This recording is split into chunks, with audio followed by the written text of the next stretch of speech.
තිබුණේ නම් හදවතට නොවේ මේ තරම් සුසුම් මට කියනවාද මට කියනවාද බැඳි ආදරයට ඇයි දුන්නේ රිදුම් පුද සුනක නිසල බව ලද පෙමට තිබුණේ නම් හදවතක නොවේ මේ තරම් සුසුම් මට කියනවාද මට කියනවාද බැඳි ආදරයට ඇයි දුන්නේ රිදුම්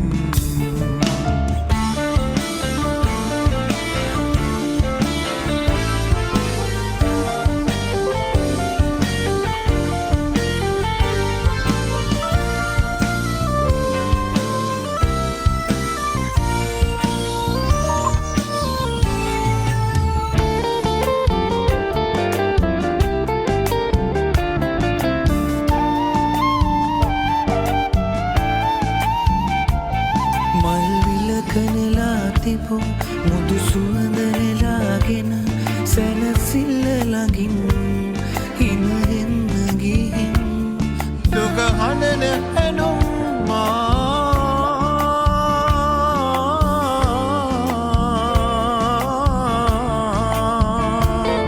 ඔබ දන්නවනම් නෑ දෙන්නේ තැබුල් පුද සුනක නිසල බව ලද පෙමට තිබුණේ නම් හදවතට නොවේ තරම් සුසුම් මට කියනවාද මට කියනවාද බැඳි ආදරයට ඇයි දුන්නේ රිදුම්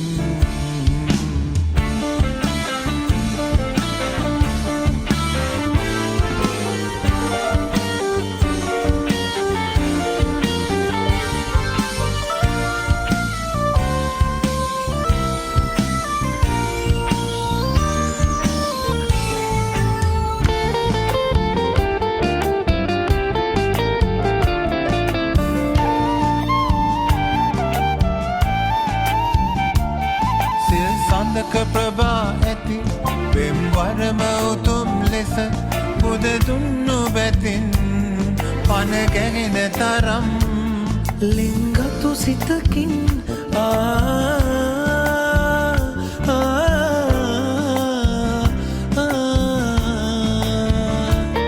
බැඳි ආදරයට ඇයි දුන්නේ රිදුම් බුද සුනක නිසල බව ලද පෙමට තිබුණේ නම් හදව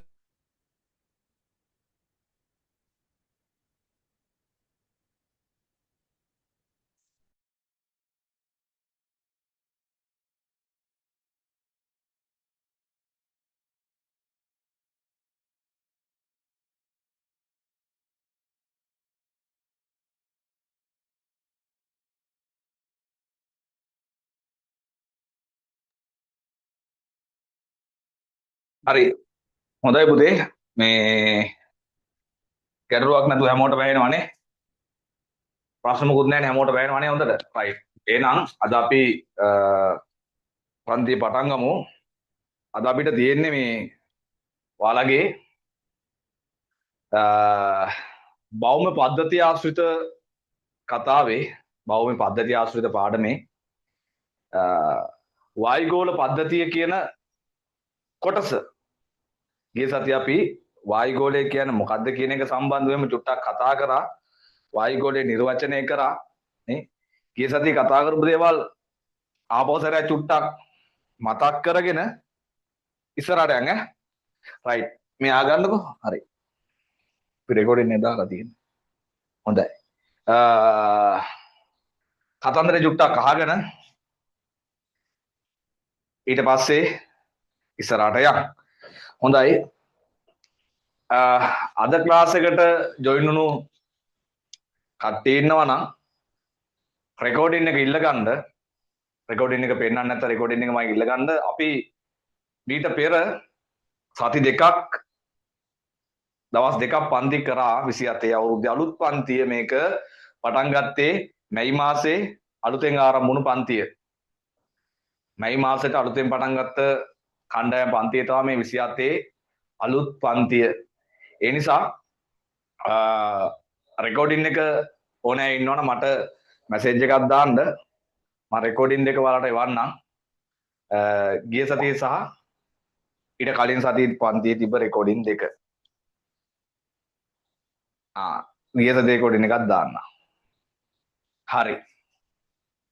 මම දාලා තියන්නම් ඈ. මොකද මම පළවෙනි සතියේ රෙකෝඩින් එක විතරයි ගෲප් එකට ෂෙයා කරේ.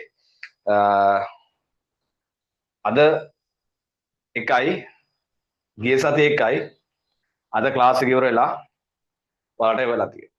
දාන්නම් ඈ. රයිට්. හොඳයි. එහෙනම් මේ අපි කතා කරුවේ ගිය සතියේ කතා කරපු දේවල් බවම පද්ධතිය ගැන අපි කතා කරමින් හිටියා. බවම පද්ධතිය කියලා කියන්නේ අපේ මේ පෘථිවි පද්ධතිය ගැන කතාව. ඔය බවම පද්ධතියදී මම චුට්ටක් ගිය සතියේ කතා කරපු ටික ටිකක් වේගෙන් මතක් කරගෙන ගිහිල්ලා අද වැඩේ කරමු ඈ. බවම පද්ධතිය ඇතුලේ පුතේ තියෙන උපපද්ධති හතරක් මෙන්න මේ විදිහට මතකද ඔයාලට? මතකයි නේද? මොනවද ඒ ටික? මෙයා තමයි වායු ගෝලය, මෙයා තමයි ජල ගෝලය, මෙයා තමයි ශිලා ගෝලය, මෙයා තමයි ජෛව ගෝලය. ඔය විදිහට බවම පද්ධතිය ඇතුලේ ප්‍රධාන උපපද්ධති හතරක් තියෙනවා කියලා අපි ඉගෙන ගත්තා නේද? මතකයි. මතක නැත්තම් මෙව්වා මතකයි. ඊට පස්සේ මෙන්න මේ සමස්ත පද්ධතියට තමයි අපි පෘථිවි පද්ධතිය එහෙම නැත්නම් භෞම පද්ධතිය කියලා කියන්නේ නේ. එතකොට අපි පෘථිවි පද්ධතිය අපේ පෘථිවිය කියලා කියන්නේ මේ සේරටම. ඒක ඇතුලේ තියෙන පොඩි පොඩි උපපද්ධති හතර තමයි මේ හතර. පෘථිවි පද්ධතිය ඇතුලේ තියෙන උපපද්ධති හතර තමයි මේ හතර. පැහැදිලිද කතාව? පෘථිවි පද්ධතිය ඇතුලේ තියෙන උපපද්ධති හතර තමයි මේ හතර. ඔය හතර එකකට එකක් සම්බන්ධයි නේ. වායු ගෝලයේ ජල ගෝලයත් එක්ක මේක එක්ක ශිලා ගෝලයේ වායු ගෝලය එක්ක ජෛව ගෝලය එක්කනේ මේ ඔක්කොම එකිනෙකට සම්බන්ධ වෙලා තියෙනවා කියලා අපි කතා කරා නේද? මතකද මේවා රූප සටහනක් කියම අපි ලස්සනට ඇඳගත්තා. මතකයි. මේ භෞම පද්ධතියේ ශක්තිය දෙන්නේ කවුද? වෙන කවුරුවත් නෙමෙයි. මෙන්න මෙයා. එයාට කිව්වා අපි සූර්යයා ඉරෙන් තමයි ශක්තිය ගන්න. ඉරෙන් හදින් එළිය අරන් ගයින් වලින් වතුර අරන් කියලා තමයි අපි නේද කතාව. ඔන්න එහෙනම් මේක තමයි භෞම පද්ධතියේ තියෙන උපපද්ධති ටික. මේ උපපද්ධති අතර කෙනාගෙන් කෙනා මෙයා මෙයත් එක්ක මෙයා මෙයත් එක්ක මෙයා මෙයත් එක්ක මේ හතර දෙනාම එකයි. හතර දෙනාම යාළුවෝ මල්ලි කියලා මං කිව්වා. මේ ඔක්කොම එක හා සමාන අන්තර්ක්‍රියාකාරීත්වයක්. එහෙම නැත්නම් මේ හතරම එකිනෙකට බැඳිලා තියෙන්නේ. හතරම එකට තියෙන්නේ කියලා අපි කතා කරා. මතකද කතාව? මතකයි. ඊට පස්සේ අපි මේක එකක් ගත්තා මෙන්න මෙයා ගැන කතා කරන්න. එයාට අපි කිව්වා වායු ගෝලය. වායු ගෝලය කියන එක අපි නිර්වචනයක් කරගත්තා මෙන්න මේම. කොහොමද නිර්වචනය කරගත්තේ? මතකයි ඔයාලට නේද? මං කිව්වා අපේ පෘථිවියේ තියෙනවා අපේ පොළවේ තියෙනවා අර ඇල්බර්ට් අයින්ස්ටයින් නේද? එයා හොයාගත්ත ගුරුත්වාකර්ෂණය කියලා බලයක්. මොකක් හරි දෙයක් අපේ පොළොවට ඇද ගැනීමේ බලයක් තියෙනවා. ඔන්න ඔය ගුරුත්වාකර්ෂණ බලයෙන් හින්දා වායුගෝලය කියන එක මෙන්න මේ විදිහට පොළොව වටේට බැඳිලා තියෙනවා. පොළොව වටේට ඔන්න ඔය විදිහට වායුගෝලය අර පොළවේ තියෙන ගුරුත්වාකර්ෂණ බලයෙන් හින්දා අපේ පොළවේ තියෙන ගුරුත්වාකර්ෂණ බලයෙන් හින්දා අපේ පොළොවත් එක්ක බැඳිලා තියෙනවා. ඒ නිසා අපි මේකට කිව්වා මොකද්ද කිව්වේ? ගුරුත්වාකර්ෂණයේ හේතුවෙන් බැඳී පවතින මතකද නිර්වචනය? මතකයි. ගුරුත්වාකර්ෂණයේ හේතුවෙන් බැඳී පවතින වායුගෝලයට මං කිව්වා ගඳක් නැහැ, සුවඳක් නැහැ. එහෙනම් ගන්ධයෙන් පාටක් නැහැ, වර්ණයක් නැහැ, වර්ණයෙන් රහක් නැහැ, රසයෙන් නොයුක්ත වායුගෝලය ගත්තොත් එහෙනම් පාටක් නැහැ වායුගෝලයට. වායුගෝලයට ගඳක් නැහැ නේද? වායුගෝලයට රහක් නැහැ. ගන්ධයෙන් වර්ණයෙන් රසයෙන් නොයුක්ත විනිවිද පෙනෙන වායුගෝලය ගත්තොත් එහෙනම් පොළවේ ඉඳන් අපි උඩ බැලුවොත් එහෙම වායුගෝලය හරහා විනිවිද පේනවා හඳට යනකම්, ඉරට යනකම්. එහෙනම් විනිවිද පෙනෙන තුනී වායු ස්තරය තමයි අපි වායුගෝලය කියලා කිව්වේ. මොකද්ද නිර්වචනය එතකොට? ගිය සතියේ ඉගෙන ගත්තා. ආපස්සරයක් නිකන් මතක් කරගමු. වායුගෝලයේ යනු ගුරුත්වාකර්ෂණයේ හේතුවෙන් පෘථිවි පෘෂ්ඨය හා බැඳී පවතින ගන්ධයෙන් වර්ණයෙන් රසයෙන් නොයුක්ත ගුරුත්වාකර්ෂණයේ හේතුවෙන් පෘථිවි පෘෂ්ඨය හා බැඳී පවතින ගන්ධයෙන් වර්ණයෙන් රසයෙන් නොයුක්ත විනිවිද පෙනෙන තුනී වායු ස්තරය වායුගෝලයේ ලෙස හඳුන්වයි කියලා අපි ගිය සතියේ නිර්වචනයක් ඉගෙන ගත්තා. එහෙනම් මෙන්න මෙතනින් තමයි අපි ගිය සතිය අපේ පන්තිය නැවැත්තුවේ ඉවර කරේ. ඔන්න ඔය දේවල් ටික ගිය සතිය අපි කතා කරා ඉගෙන ගත්තා. ගිය සතියේ හිටපු ළමයි දැන් ආපහු මතක් වෙන්න ඇති.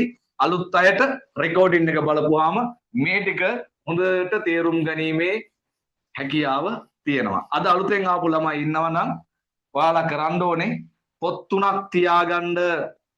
ඔයාලා ගාව අපේ භූගෝල විද්‍යාව විෂයේ ප්‍රධාන කොටස් තුනක් තියෙනවා. ප්‍රායෝගික භූගෝල විද්‍යාව, භෞතික භූගෝල විද්‍යාව සහ මානව භූගෝල විද්‍යාව කියලා. ඔය කොටස් තුන ලියන්න වෙනම පොත් තුනක් තියාගන්න. අර CR පොත් වාගේ වන වඩාත් හොඳයි. මොකද අර චූටි පොත්වල මේ සමා රූප සටහන් එහෙම ඇඳලා විස්තර කරද්දී පොඩි අර ඒකනේ අපෑදිරිතාවයක් තියෙන නිසා. ඒ නිසා CR පොත් වාගේ තියෙනවා නම් ඔයාලා ගාව වඩාත් හොඳයි. එහෙම නැත්නම් කමකුත් නැහැ. මම ඒකම ගන්න කියලා කියන්නේ. ඔයාලා ගාව තියෙන පහසු පොත් තුනක්, දික්ටූල් පොත් තුනක් ඕන වෙනවා සබ්ජෙක්ට් එක මුල ඉඳන් ඉගෙන ගද්දී. එහෙනම් පොත් තුනක් ඔයාලා ගාව තියාගන්න ඕන අනිවාර්යෙන් මතක තියාගන්න. ඊට අමතරව අපි මේ පාඩම් ඉවරන ගානේ හැම පාඩමකින්ම පාස් පේපර් එක කතා කරනවා. හැම පාඩමකින්ම වාර විභාග ප්‍රශ්න කතා කරනවා. හැම පාඩමකින්ම අනුමාන ප්‍රශ්න කතා කරනවා. ওই වගේ ප්‍රශ්න වර්ග කීපයක් අපි කතා කරනවා. විභාගයට අහන විදිහේ ප්‍රශ්න කීපයක් කතා කරනවා. අන්නේ ප්‍රශ්න ටික ලියාගන්න, ප්‍රශ්න ලියන්න, ප්‍රශ්න පොතක් තියාගන්න, ප්‍රශ්න ලියන පොතක්. ඒකත් අර විදිහට කොටස් තුනකට වෙන් කරගන්න පොත් තුනක් ඕනේ. එකම පොත කොටස් තුනකට වෙන් කරගන්න. භෞතික පැත්තක ලියන්න, භෞතික ප්‍රශ්න පැත්තක ලියන්න, ප්‍රායෝගික පැත්ත තව පැත්තක ලියන්න, මානව පැත්ත තව කොටසක ලියන්න. ওই විදිහට ප්‍රශ්න ලියන්නත් පොතක් තියාගත්තොත් ඒකත් වඩාත් හොඳයි. මම පොතක් ගන්න කියලා කියන්නේ තිබ්බොත් හොඳයි. කොළවල ලියනවට වඩා කියන එක තමයි කියන්නේ. පැහැදිලිද කතාව? රයිට්. එහෙනම් ඔන්න පොත් 4ක් ඕන වෙනවා. අද පන්තියට ආපු ළමයි ඉන්නවා නම් ඔයාලට දැනගන්න තමයි ඔය කිව්වේ. රයිට්. එහෙනම් ඔන්න අපි ගිය සතියේ කතා කරපු දේවල් වලින් පස්සේ අද අපි ඉගෙන ගන්න මොනවද කියලා බලන්න යන්. රයිට්. එහෙනම් ගිය සතියේ හිටපු නැති අය නිකමට පොඩි මාතෘකාවක් දාගන්න පොතේ වායුගෝලීය පද්ධතිය. වායුගෝලීය පද්ධතිය. වායුගෝලීය පද්ධතිය කියලා මාතෘකාවක් දාගන්න. මාතෘකාවක් දාගෙන සාමාන්‍යයෙන් ගිය සතියේ පුතේ අපි රූල් කීයක් ලිව්වද? ගිය සතියේට ළමෙක් චුට්ටක් ඉන්නවා නම් ඒ වායුගෝලීය පද්ධතියට පස්සේ අපි රූල් කීයක් ලිව්වද කියලා චුට්ටක් කියන්නකෝ යාළුවන්ට. මට මැසේජ් එකක් දාන්නකෝ. රූල් කීයක්ද? රූල් 10ක් ලිව්වද? එච්චර නම් ලියන්න නැතුව ඇති. වායුගෝලීය පද්ධතිය ගැන නිර්වචනය විතරයි මම හිතන්නේ කතා කරේ. නිකම් බලන්න ගණන් කරලා මම නම්බර එක මැසේජ් එකක් දාන්න ගෲප් මේ chat එකට. වායුගෝලීය පද්ධතිය අපි කොච්චරක් ගිය සතියේ කතා කරාද කියන එක පොඩ්ඩක් දැනගන්න.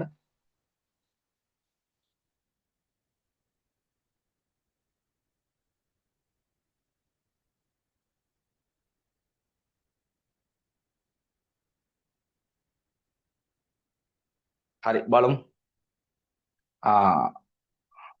රූල් 4ක් තියන්න පුතේ. රූල් 4ක් තියන්න. රූල් 5ක් තියන්නකෝ. රූල් 5ක් තියලා අද අපි ඉතුරු දේවල් ගැන කතා කරමු. රයිට්. එහෙනම් මේ අහගන්නකෝ. මෙන්න කතාව. අද කතාව. දැන් අරක තමයි පුතේ වායුගෝලය කියලා කියන්නේ. අපේ පොළොව වටේට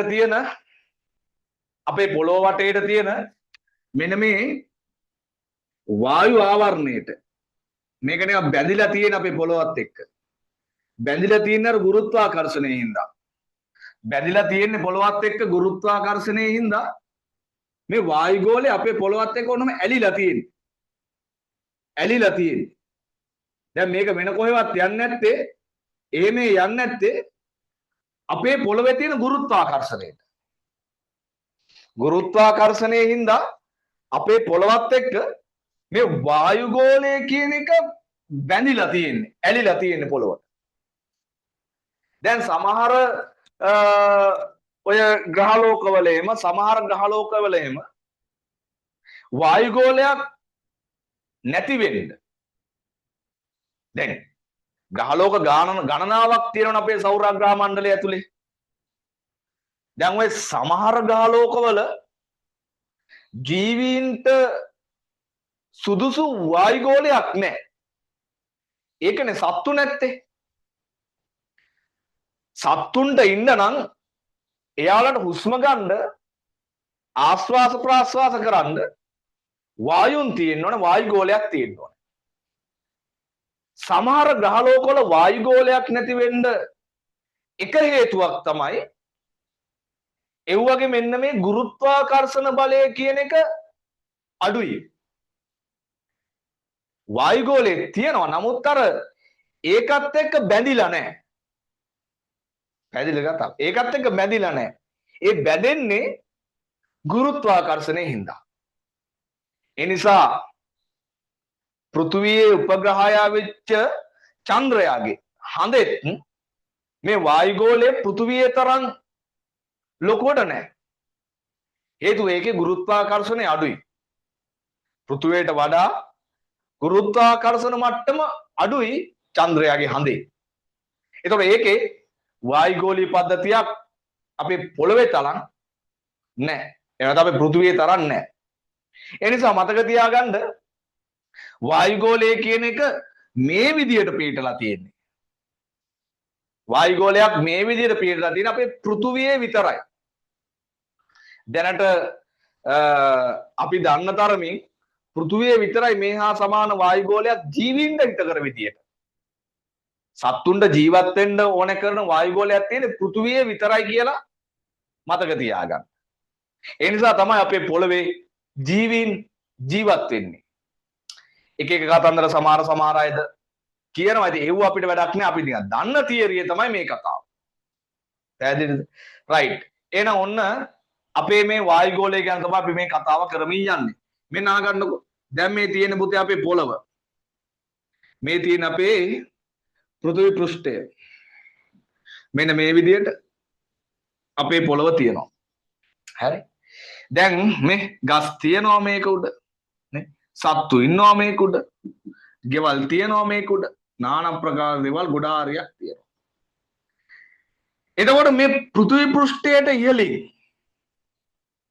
අපේ පොළවට උඩින් තමයි අපි ඔය කියන වායුගෝලය තියෙන්නේ.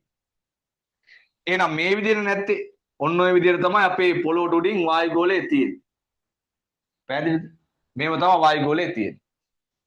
දැන් මේකේ තියෙන එක විශේෂ දෙයක් තමයි හොඳට අහගෙන ඉන්න මේ අපේ වායුගෝලයේ තියෙන එක විශේෂ දෙයක් තමයි දැන් හිතන්නකෝ මෙන්න මේ අපේ පෘථිවි පෘෂ්ඨයේ ඉඳන් පෘථිවි පෘෂ්ඨය කියලා කියන්නේ පුතේ අපේ පොළවට ඔයාලට වචන වැඩි හුරු නැතුව ඇති පෘථිවි පෘෂ්ඨය කියලා කියන්නේ අපේ පොළවට අපේ පොළවේ ඉඳන් වායුගෝලයට ටිකෙන් ටික වායුගෝලයේ උඩට යනකොට මෙන්න මේ විදිහට පොළවේ ඉඳන් ටික වායුගෝලයේ මෙන්න මේම ඉහළට යනකොට උඩට යනකොට වායුගෝලයේ එක එක වෙනස්කම් සිද්ධ වෙනවා. මේ හරිය වායුගෝලයේ එක විදියක්. ටිකක් උඩට යනකොට තව විදියක්. ඊට වඩා උඩට යනකොට තව විදියක්. ඒ විදියට අපේ පොළවේ ඉඳන් උඩට යන්න වායුගෝලය කියන එක වෙනස් වෙනවා. මොනවා වෙන්නේ නැද්ද මේ වායුගෝලය මේ වෙනස් වෙනවා ඇත්තේ? මතක තියාගන්න පොළවේ ඉඳන් වායුගෝලයේ හරහා ඉහළට යන විට යනකොට වායුගෝලයේ තියෙන මේ මෙයා වෙනස් වෙනවා. ප්‍රධාන වශයෙන්ම වායුගෝලයේ තියෙන උෂ්ණත්වය කියන එක වෙනස් වෙනවා. සමහරක් වෙලාවට මෙහෙම මෙන්න මේ හරියේදී පොළව ළඟම උඩට යනකොට වායුගෝලයේ ඉඳන් පොළවේ ඉඳන් වායුගෝලයේ ටිකක් උඩට යනකොට උෂ්ණත්වය අඩු වෙන්න පුළුවන්. තව ටිකක් උඩට යනකොට උෂ්ණත්වය වැඩි වෙන්න පුළුවන්. අන්නේ විදියට මෙන්න මේ උෂ්ණත්වය කියන කෙනා එහෙම නැත්නම් සේරන සරල සිංහලෙන් කියනවා නම් රස්නය තාපය රස්නය කියන එක ටික එක එක විදියට වෙනස් වෙන්න පුළුවන්. ටිකක් දුර යනකොට රස්නේ අඩු වෙන්න පුළුවන් වායුගෝලයේ ටිකක් උඩට යනකොට. තව ටිකක් උඩට යනකොට ආයෙ වැඩි වෙන්න පුළුවන්. ආයෙ ටිකක් උඩට යනකොට අඩු වෙන්න පුළුවන්. ඔය වාගේ වායුගෝලයේ මතක තියාගන්න උඩට යන්න මොකද වෙනස් වෙන්නේ? උෂ්ණත්වය වෙනස් වෙනවා. අනිත් එක තමයි ඔයාලා අහලා තියෙනවද වචනයක් වායුගෝලයේ පීඩනය කියන එක. වායුගෝලයේ පීඩනය කියන වචනයක් අහලා තියෙනවද? මේ වායුගෝලයේ පුතේ පීඩනයක් තියෙනවා. තෙරපීමක් තියෙනවා. හරියට මම උදාහරණයකින් කියලා දෙන්නම් නිකන් අර බස් එකක සෙනඟ වැඩි වෙලාවට බස් එකක සෙනඟ වැඩි කට කපලා ඉන්නකොට ඔයාලා උදේ ඉස්කෝලේ යනකොට එහෙම සෙනඟ සෑහෙන්න ඉන්නවා ඉස්කෝල ළමයි ඉන්නවා සෑහෙන්න මේක ඇතුලේ නේද ගොඩක් පීඩනය වැඩි. එතකොට අපි කියනවා මේ බස් රථය ඇතුලේ අධික පීඩනයක් තියෙනවා කියලානේ.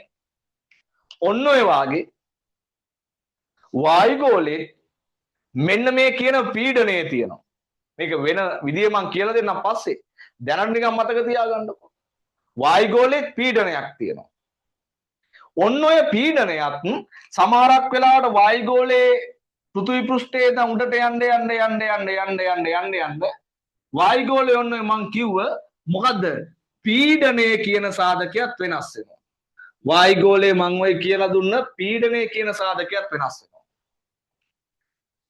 දැන් මේ බස් එකේ සෙනඟ අඩු වුණායින් පස්සේ අපි කියනවා බස් එක ඇතුලේ දැන් පීඩනය අඩුයි. බස් එක ඇතුලේ සෙනඟ වැඩි වුණාට පස්සේ අපි කියනවා දැන් බස් එක ඇතුලේ පීඩනය වැඩි. නේ? වායුගෝලයත් ඔය වාගේ. පෘථිවි පෘෂ්ඨයේ ඉඳන් උඩට යන්න සමහරක් වෙලාවට පීඩනය අඩු වෙනවා සමහර තැන්වලදී. සමහර තැන්වල පීඩනය වැඩි වෙනවා. ආයෙ අඩු වෙනවා. ඔය විදියට වායුගෝලයේ පෘථිවි පෘෂ්ඨයේ ඉඳන් උඩට යන්න පීඩනය වෙනස්කම් සිද්ධ වෙනවා. පීඩනයේ වෙනස්කම් සිද්ධ වෙනවා. වායුගෝලීය පීඩනයේ වෙනස්කම් සිද්ධ වෙනවා. එහෙනම් මතක තියාගන්න වායුගෝලයේ ඇතුලේ අපේ මේ වායුගෝලයේ ඇතුලේ උෂ්ණත්වයේ වෙනස්කම් සිද්ධ වෙනවා වගේම පීඩනයේත් වෙනස්කම් සිද්ධ වෙනවා. මේ දෙක උඩට යන්න වෙනස් වෙනවා. ඔන්න ඔය හේතුව හින්දා වායුගෝලයේ පුතේ මෙන්න මේ විදියට කොටස් කීපයකට බෙදලා තියෙනවා. මතක තියාගන්න. වායුගෝලයේ සිද්ධ වෙන මෙන්න මේ උෂ්ණත්වයේ වෙනස් වීම සහ වායුගෝලයේ සිද්ධ වෙන මෙන්න මේ පීඩනයේ වෙනස් වීම අනුව වායුගෝලය මෙන්න මේ විදිහට විවිධ කොටස් වලට බෙදලා තියෙනවා. ඕවට අපි නමක් කියනවා වායුගෝලයේ තියෙන මොනවා කියලාද? ස්තර කියලා. ස්තර කියලා. එහෙම නැත්නම් වායුගෝලයේ තියෙන කොටස් කියලා. වායුගෝලය ඇතුලේ සිද්ධ වෙන උෂ්ණත්වය සහ පීඩනයේ වෙනස්කම් අනුව වායුගෝලය මෙන්න මේ විදිහට ස්තර වලට කොටස් වලට බෙදලා තියෙනවා. ඔන්න ඕක තමයි දැන් අපි ඉගෙන ගන්න යන්නේ. ඒකට අපි කියන්නේ වායුගෝලීය ස්තරායනය කියලා මතක තියාගන්න. ස්තරායනය කියලා. මෙන්න මේක තමයි අද අපි ඉගෙන ගන්න යන කතාව. මොනවද මේ වායුගෝලයේ තියෙන ස්තර? කොහොමද මේවා වෙන් කරලා තියෙන්නේ? මේවා උස කීයද? අරකද මේකද? ඔය කියන කතන්දර. එහෙනම් මෙන්න සරලව කතාව. මොකද්ද කතාව? පෘථිවි පෘෂ්ඨයේ ඉඳන් අපේ පොළවේ ඉඳන් වායුගෝලයේ උඩට යනකොට උෂ්ණත්වයේ සහ පීඩනයේ වෙනස්කම් සිද්ධ වෙනවා. වායුගෝලීය උෂ්ණත්වයේ සහ වායුගෝලීය පීඩනයේ වෙනස්කම් සිද්ධ වෙනවා. අන්නේ උෂ්ණත්වයේ සහ පීඩනයේ සිද්ධ වෙන වෙනස්කම් හින්දා වායුගෝලය මෙන්න මේ විදිහට කොටස් වලට බෙදලා තියෙනවා. ඒවට අපි කියනවා ස්තර කියලා. අපි දැන් ඉගෙන ගන්න යන්නේ වායුගෝලයේ මෙන්න මේ ස්තර ගැන. ඒකට අපි කියන නම තමයි වායුගෝලීය ස්තරායනය කියන කතාව. පැහැදිලිද? පැහැදිලි රිසයින් එකක් දාන්න බලන්න. වායුගෝලීය ස්තරායනය කියන මාතෘකාව සම්බන්ධව තේරුණාද? කොහොමද? වායුගෝලීය ස්තරායනය කියන්නේ මෙන්න මේකටයි කියන එක ඔයාලා පැහැදිලි වුණාද? හරි. අපි එහෙනම් මෙන්න මෙහෙම තරුවක් දාලා ඔය කතාව ලියාගෙන ඊට පස්සේ ඉතුරු ටික කතා කරන්න යන්න. මෙන්න මෙහෙම දාගන්න තරුවක් දාලා ලියාගන්න. පෘථිවි පෘෂ්ඨයේ සිට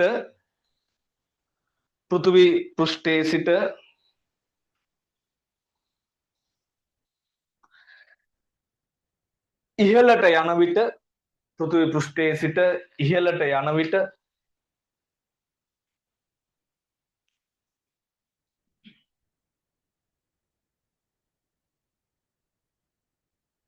වායුගෝලයේ තුල උෂ්ණත්වයේ හා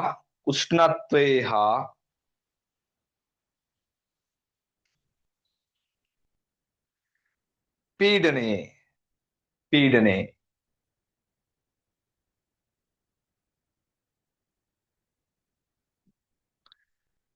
විවිධ වෙනස්කම් පවතී.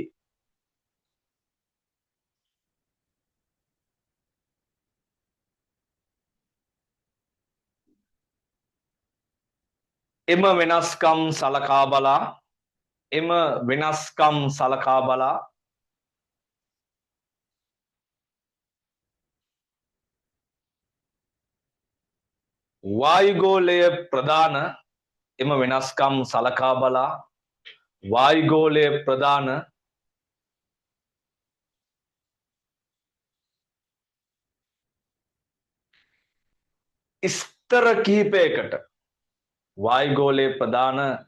ස්තර කිහිපයකට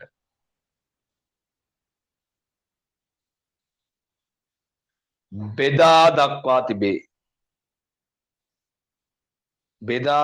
තිබේ.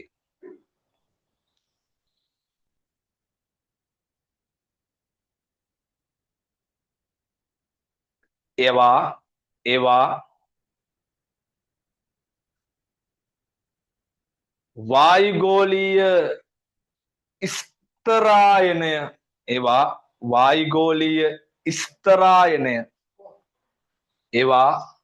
වායුගෝලීය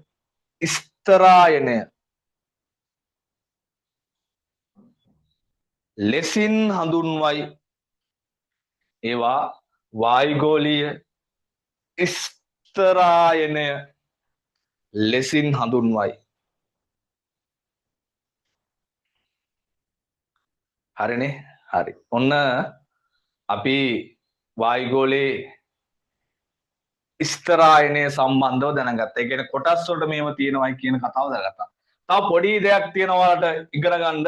උතනම අපි විශේෂ කරුණක් කරද ඒකත් කතා කරමු. ඊට පස්සේ අපි ස්තරායනයේ කොටස් ටික කතා කරන්න යන්න. මෙන්න මේ කතාව චුට්ටක් අහගෙන ඉන්නකෝ. සාමාන්‍යයෙන් අපේ ඔය වායුගෝලීය පද්ධතිය හරි මෙන්න මේ වාගේ එකක්. සාමාන්‍යයෙන් ඔගේ උස ගත්තොත් එහෙම උස කියලා කියන්නේ වායුගෝලයේ සාමාන්‍ය උසක් තියෙනවා. ඒ කියන්නේ ඔකේ තියෙන දිගක් උසක් තියෙනවනේ. දැන් සාමාන්‍යයෙන් ගත්තොත් එහෙම අපේ මේ පොළවේ ඉඳන් එහෙම නැත්නම් අපේ මේ පෘථිවි පෘෂ්ඨයේ ඉඳන් කිලෝමීටර් සාමාන්‍යයෙන් මතක තියාගන්න 1000ක් විතර උඩට යනකම් තියෙන වායුගෝලය. සාමාන්‍යයෙන් කිලෝමීටර් 1000ක් විතර උඩට යනකම් වායුගෝලය තමයි තියෙන්නේ. කිලෝමීටර් 1000ක් විතර උඩට යනකම්. හැබැයි මේ කිලෝමීටර් 1000ක් විතර උඩට යනකම් වායුගෝලය තිබුණට අපිට වැදගත් වෙන වායුන් ටික ඔය හුස්ම ගන්න ඕන කරන, එදිනෙන් ගියාට පස්සේ ගස් වල ගෙඩි හැදෙන්න ඕන කරන, ඔය වාගේ සාමාන්‍යයෙන් ඔය මිනිස්සුන්ට වෙන්න පුළුවන්, ශාක වලට වෙන්න පුළුවන්, සත්තුන්ට වෙන්න පුළුවන් ඒ වගේ අර වායුගෝලයේ වැදගත්ම කොටස තියෙන්නේ. වායුගෝලයේ වැදගත්ම කොටස තියෙන්නේ මෙන්න මේ අපේ පොළවේ ඉඳන් කිලෝමීටර් 120ක් උඩට යනකම් විතරයි.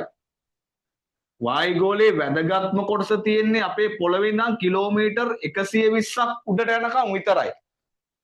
ඔන්න ඔය කියන කතාවත් අපි හොඳට දැනගන්න ඕනේ. වායුගෝලීය පද්ධතිය ගත්තොත් එහෙම නැත්නම් අපි වායුගෝලයම ගත්තොත් එහෙම මේක කිලෝමීටර් 1000ක් විතර උඩ යනකම් තියෙනවා.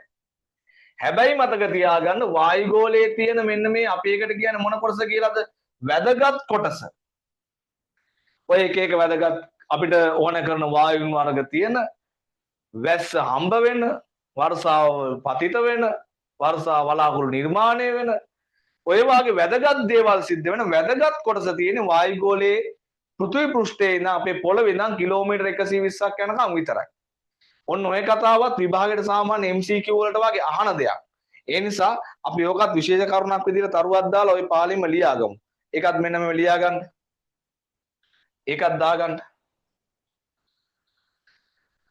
මේව දාගන්න තරුවක් දාලා විශේෂ කරුණක් විදිහට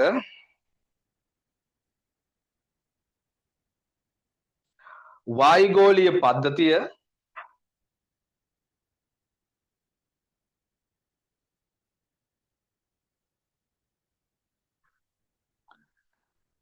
පෘථිවි පෘෂ්ඨයේ සිට වායුගෝලීය පද්ධතිය පෘථිවි පෘෂ්ඨයේ සිට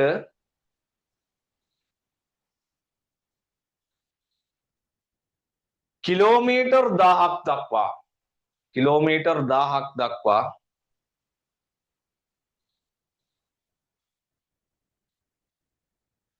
ඉහළට විහිදේ.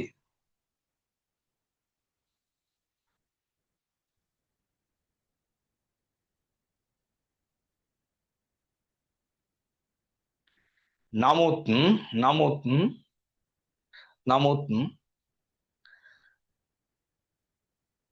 වායුගෝලයේ වැදගත්ම කොටස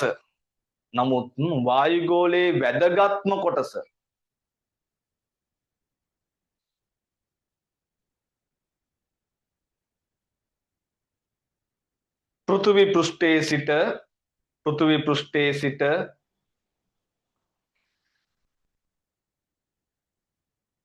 කිලෝමීටර් 120ක් දක්වා පෘථිවි පෘෂ්ඨයේ සිට කිලෝමීටර් 120ක් දක්වා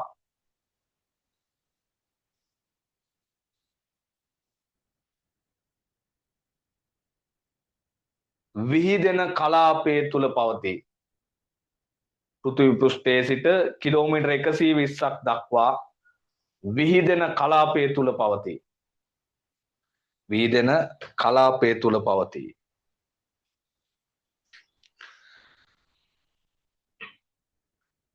right.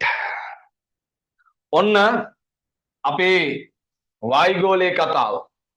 අපි ඊට පස්සේ අනුමාත්‍රකාවක් දාගන්න මෙන්න මේ මාත්‍රකාව අනුමාත්‍රකාවක් විදිහට වායුගෝලීය ස්තරායනය කියන මාතෘකාව. අපි ඒක ගැන තමයි දැන් කතා කරන්න යන්නේ. මොනවද මේ වායුගෝලයේ තියෙන කොටස්? එහෙම නැත්නම් මොනවද මේ වායුගෝලයේ තියෙන ස්තර කියන කතාව ඉගෙන ගන්න. ලියා ගන්න අනුමාත්‍රකාවක් වායුගෝලීය ස්තරායනය. හොඳයි. අපි දැන් බලමු මොනවද මේ කොටස් ටික, කොහොමද අපි මේ ටික ඉගෙන ගන්නෙ, කොහොමද අපි මේ ටික අඳුරගන්නේ කියන කතාව. මෙන්න ආගන්න වායුගෝලීය ස්තරායනය කියන කතාව. right. එතකොට මෙන්න මේ විදියට අපේ පෘථිවි පෘෂ්ඨය ගත්තොත් එහෙම නැත්නම් මම මේ විදියට දාන්නම් සරලව අපි පස්සේ රූප සටහන ඇඳගමු. මේක තමයි අපේ පොළව.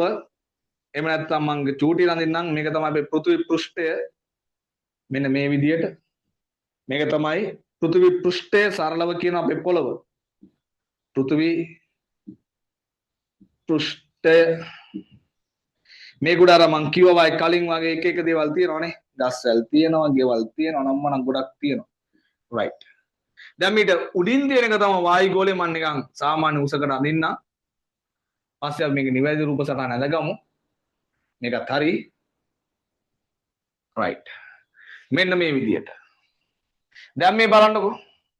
ඔය වායුගෝලයේ උෂ්ණත්වය වෙනස් වීම, පීඩනය වෙනස් වීම, ඔය කතන්දර හින්දා මෙන්න මෙහෙම තියෙන වායුගෝලය සාමාන්‍යයෙන් කිලෝමීටර් 120ක් විතර උඩ යනකම් තියෙන වායුගෝලය ගැන විතරයි අපි මේ කතා කරන්නේ. මතක තියාගන්න. කිලෝමීටර් 1000ක් උඩ යනකම් තියෙන වායුගෝලය ගැන කතා කරන්නේ නැහැ. කිලෝමීටර් 120ක් විතර උඩ යනකම් තියෙන වායුගෝලය තමයි මෙහෙම කොටස් වලට බෙදලා තියෙන්නේ. පැහැදිලිද? ඉතින් උඩට තියෙන වායුගෝලයට අපි කියන්නේ අජට ගෝලය කියලා. ඒක ගැන අපි කතා කරන්නේ. ඒක අපිට අවශ්‍ය වෙන්නේ නැහැ. මෙන්න මේ වායුගෝලයේ අර උෂ්ණත්වයේ සහ පීඩනයේ තියෙන වෙනස්කම් අනුව කොටස් කීපයකට බෙදනවා. මෙන්න මේ විදිහට. එකක් තමයි පුතේ පොළවට ළඟම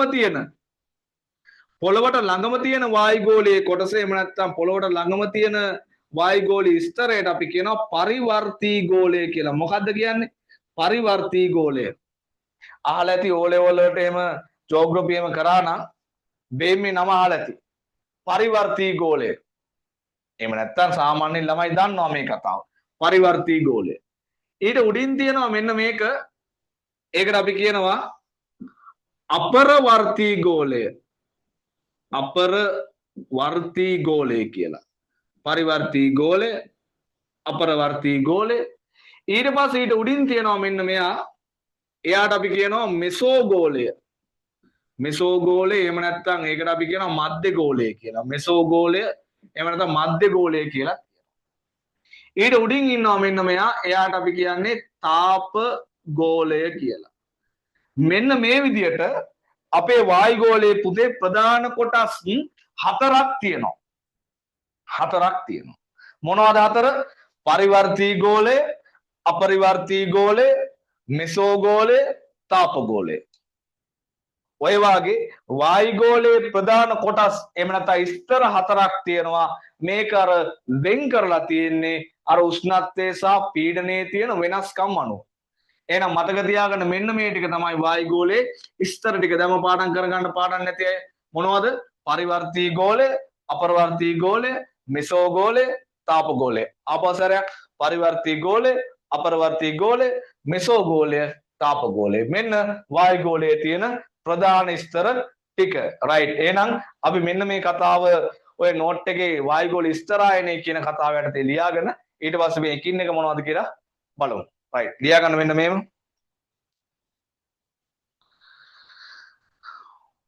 වායුගෝලයේ ඇති කීයක් ලියන වායුගෝලයේ ඇති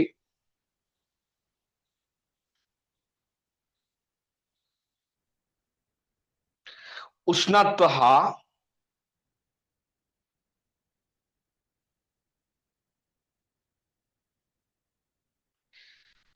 පීඩන වෙනස්කම් සලකා ගනිමින්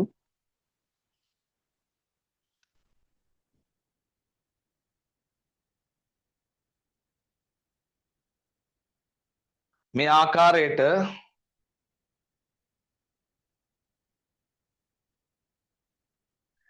කොටස් කීපයකට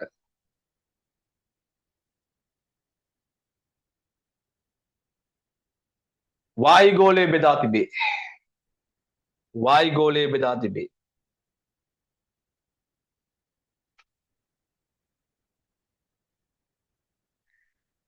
එම ස්තර ලෙස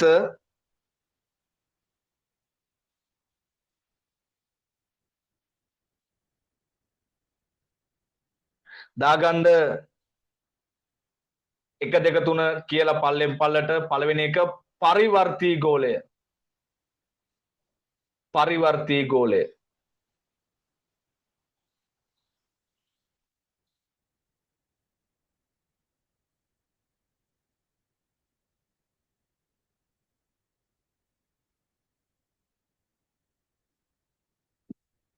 ඊට පස්සේ අපරවර්තී ගෝලය. පරිවර්තී ගෝලය. ඊට පස්සේ අපරවර්තී ගෝලය.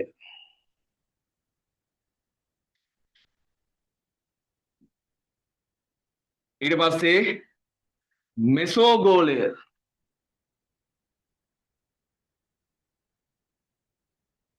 ඊට පස්සේ තාප ගෝලය. පරිවර්තී ගෝලය, අපරවර්තී ගෝලය, මෙසෝ ගෝලය, තාප ගෝලය. ඔයාලා දැන් මෙන්න මේ රූප සටහන ඇඳ ගන්නකො චුට්ටක් ඕකේ. ඊට පස්සේ අපි ওই කතන්දර ටික කතා කරමු. අර පරිවර්තී ගෝලය, අපරිවර්තී ගෝලය රූප සටහන අපි ඇඳගෙන ඉවර වෙලා ඊට පස්සේ ඊටු ටික කතා කරමු. රයිට්. මෙන්න මේක තමයි රූප සටහන අපි නිකන් සාමාන්‍යයෙන් අඳිමු. ඇඳලා ඊට පස්සේ මේක ඉගෙන ගන්න ගමන් හිස්ටෑන් ටික පුරව ගමු. එකපාර රූප සටහන අඳින්න නැතුව අපි ඉගෙන ගන්න ගමන් මේක ඇතුලේ තියෙන හිස්ටෑන් ටික පුරව ගමු. හරිද? එතකොට ලේසි අපිට වැඩි. නැත්තම් මේ ඔයාලට මේ රූප සටහන ඇඳ ගමන් තේරෙන්නේ නැතු වෙනවා. මෙතන ලියාගන්න පෘථිවි පෘෂ්ඨය. මෙතන ලියාගන්න පෘථිවි පෘෂ්ඨය. මේක සාමාන්‍ය විභාගයට අහන ප්‍රශ්නයක් පෘථිවි පෘෂ්ඨය. යටින් නිකන් දාගන්න මෙන්න මෙහෙම උෂ්ණත්වය කියලා.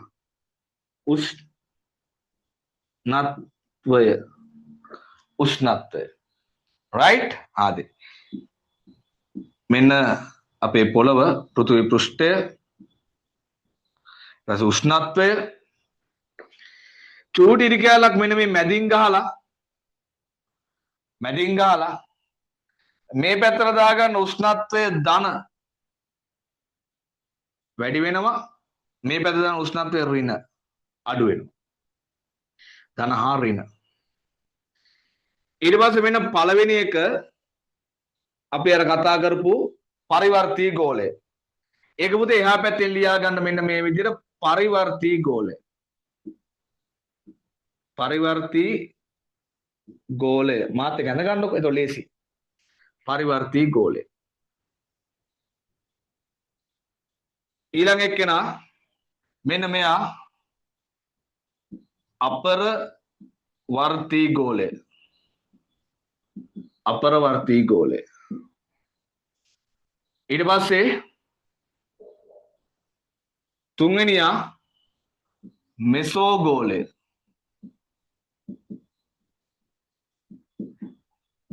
හතරවෙනියා තාප ගෝලය. හරි. නිකන් උස මට්ටම් ටිකකුත් දාගන්න මේක එහා පැත්තෙන් පුතේ මෙන්න මේ විදියට මෙතනින් ලියා ගන්න උන්නතාංශය එහෙම නැත්නම් උස කියලා. මේ පැත්තේ ලියා ගන්න මෙන්න මේ හරහට උන්නතාංශය. උන්නතාංශය කියන්නේ අපි උස කියන එකට උස උන්නතාංශය එහෙම නැත්නම් උස කියලා දාගන්න. මෙතෙන් දාගන්න කිලෝමීටර් 16යි කිලෝමීටර් 16යි. ඊට පස්සේ කිලෝමීටර් 50යි කිලෝමීටර් 80යි. මෙතෙන් දාගන්න කිලෝමීටර් 120යි. ඔන්න ඔය විදියට රූප සටහන ඇඳ ගන්න. අපි මේක ඇතුලේ තව කැලි ටිකක් තියෙනවා. ඒ ටික අපි සම්පූර්ණ කරගත්තේ නැහැ. හරි? නිකන් මේ විදිහට රූප සටහන ඇඳ ගන්න.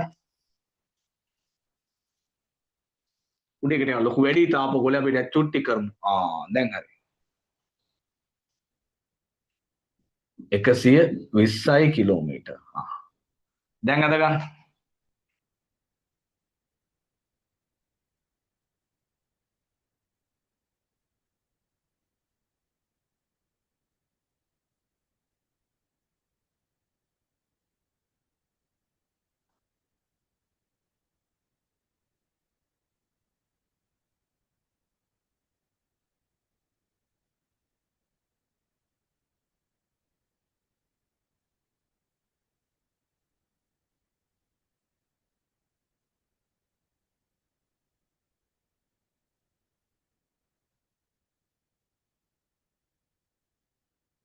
රයිට්. හොඳයි. පරිවර්තී ගෝලය, අපරවර්තී ගෝලය, මෙසෝ ගෝලය, තාප ගෝලය. ඇඳලා ඉවරයි. රිසයින් හෑන්ඩ් එකක් දාන්න. ඇඳලා ඉවරුණු අය රිසයින් හෑන්ඩ් එකක් දාන්න. මෙන්න මේ කතාව ඇඳලා ඉවරයි. කො මේ කෙලින් ගන්න මම මාකරයෙන් ගන්න දුට්ටක් ඇද වෙලා තියෙන රූප සටහන මේ ඉරි ඔයාලා කෙලින් ගහ ගන්න. ඇඳ දැමුවම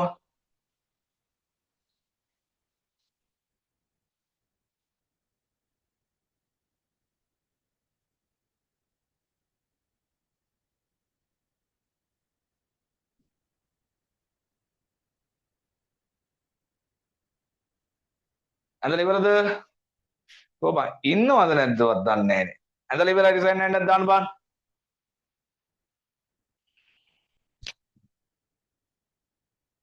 මෙතන තියෙන උන්නතාංශය, උස, උෂ්ණත්වය, පරිවර්තී, අපරිවර්තී, මෙසෝතාප.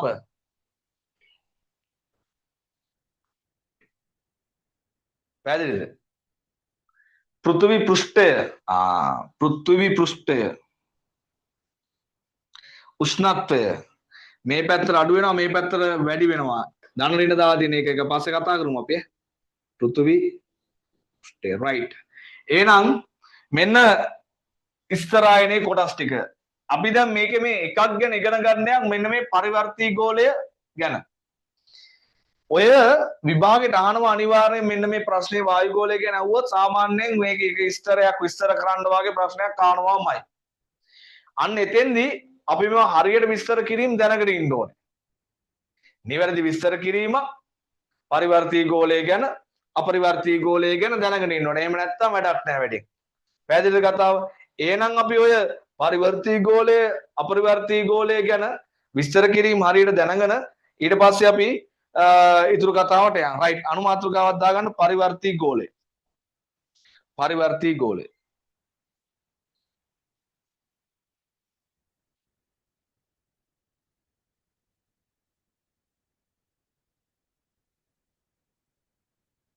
උඩ බලාගෙන ඉන්න ෆොටෝ එකක් FB එකේ දැක්කා.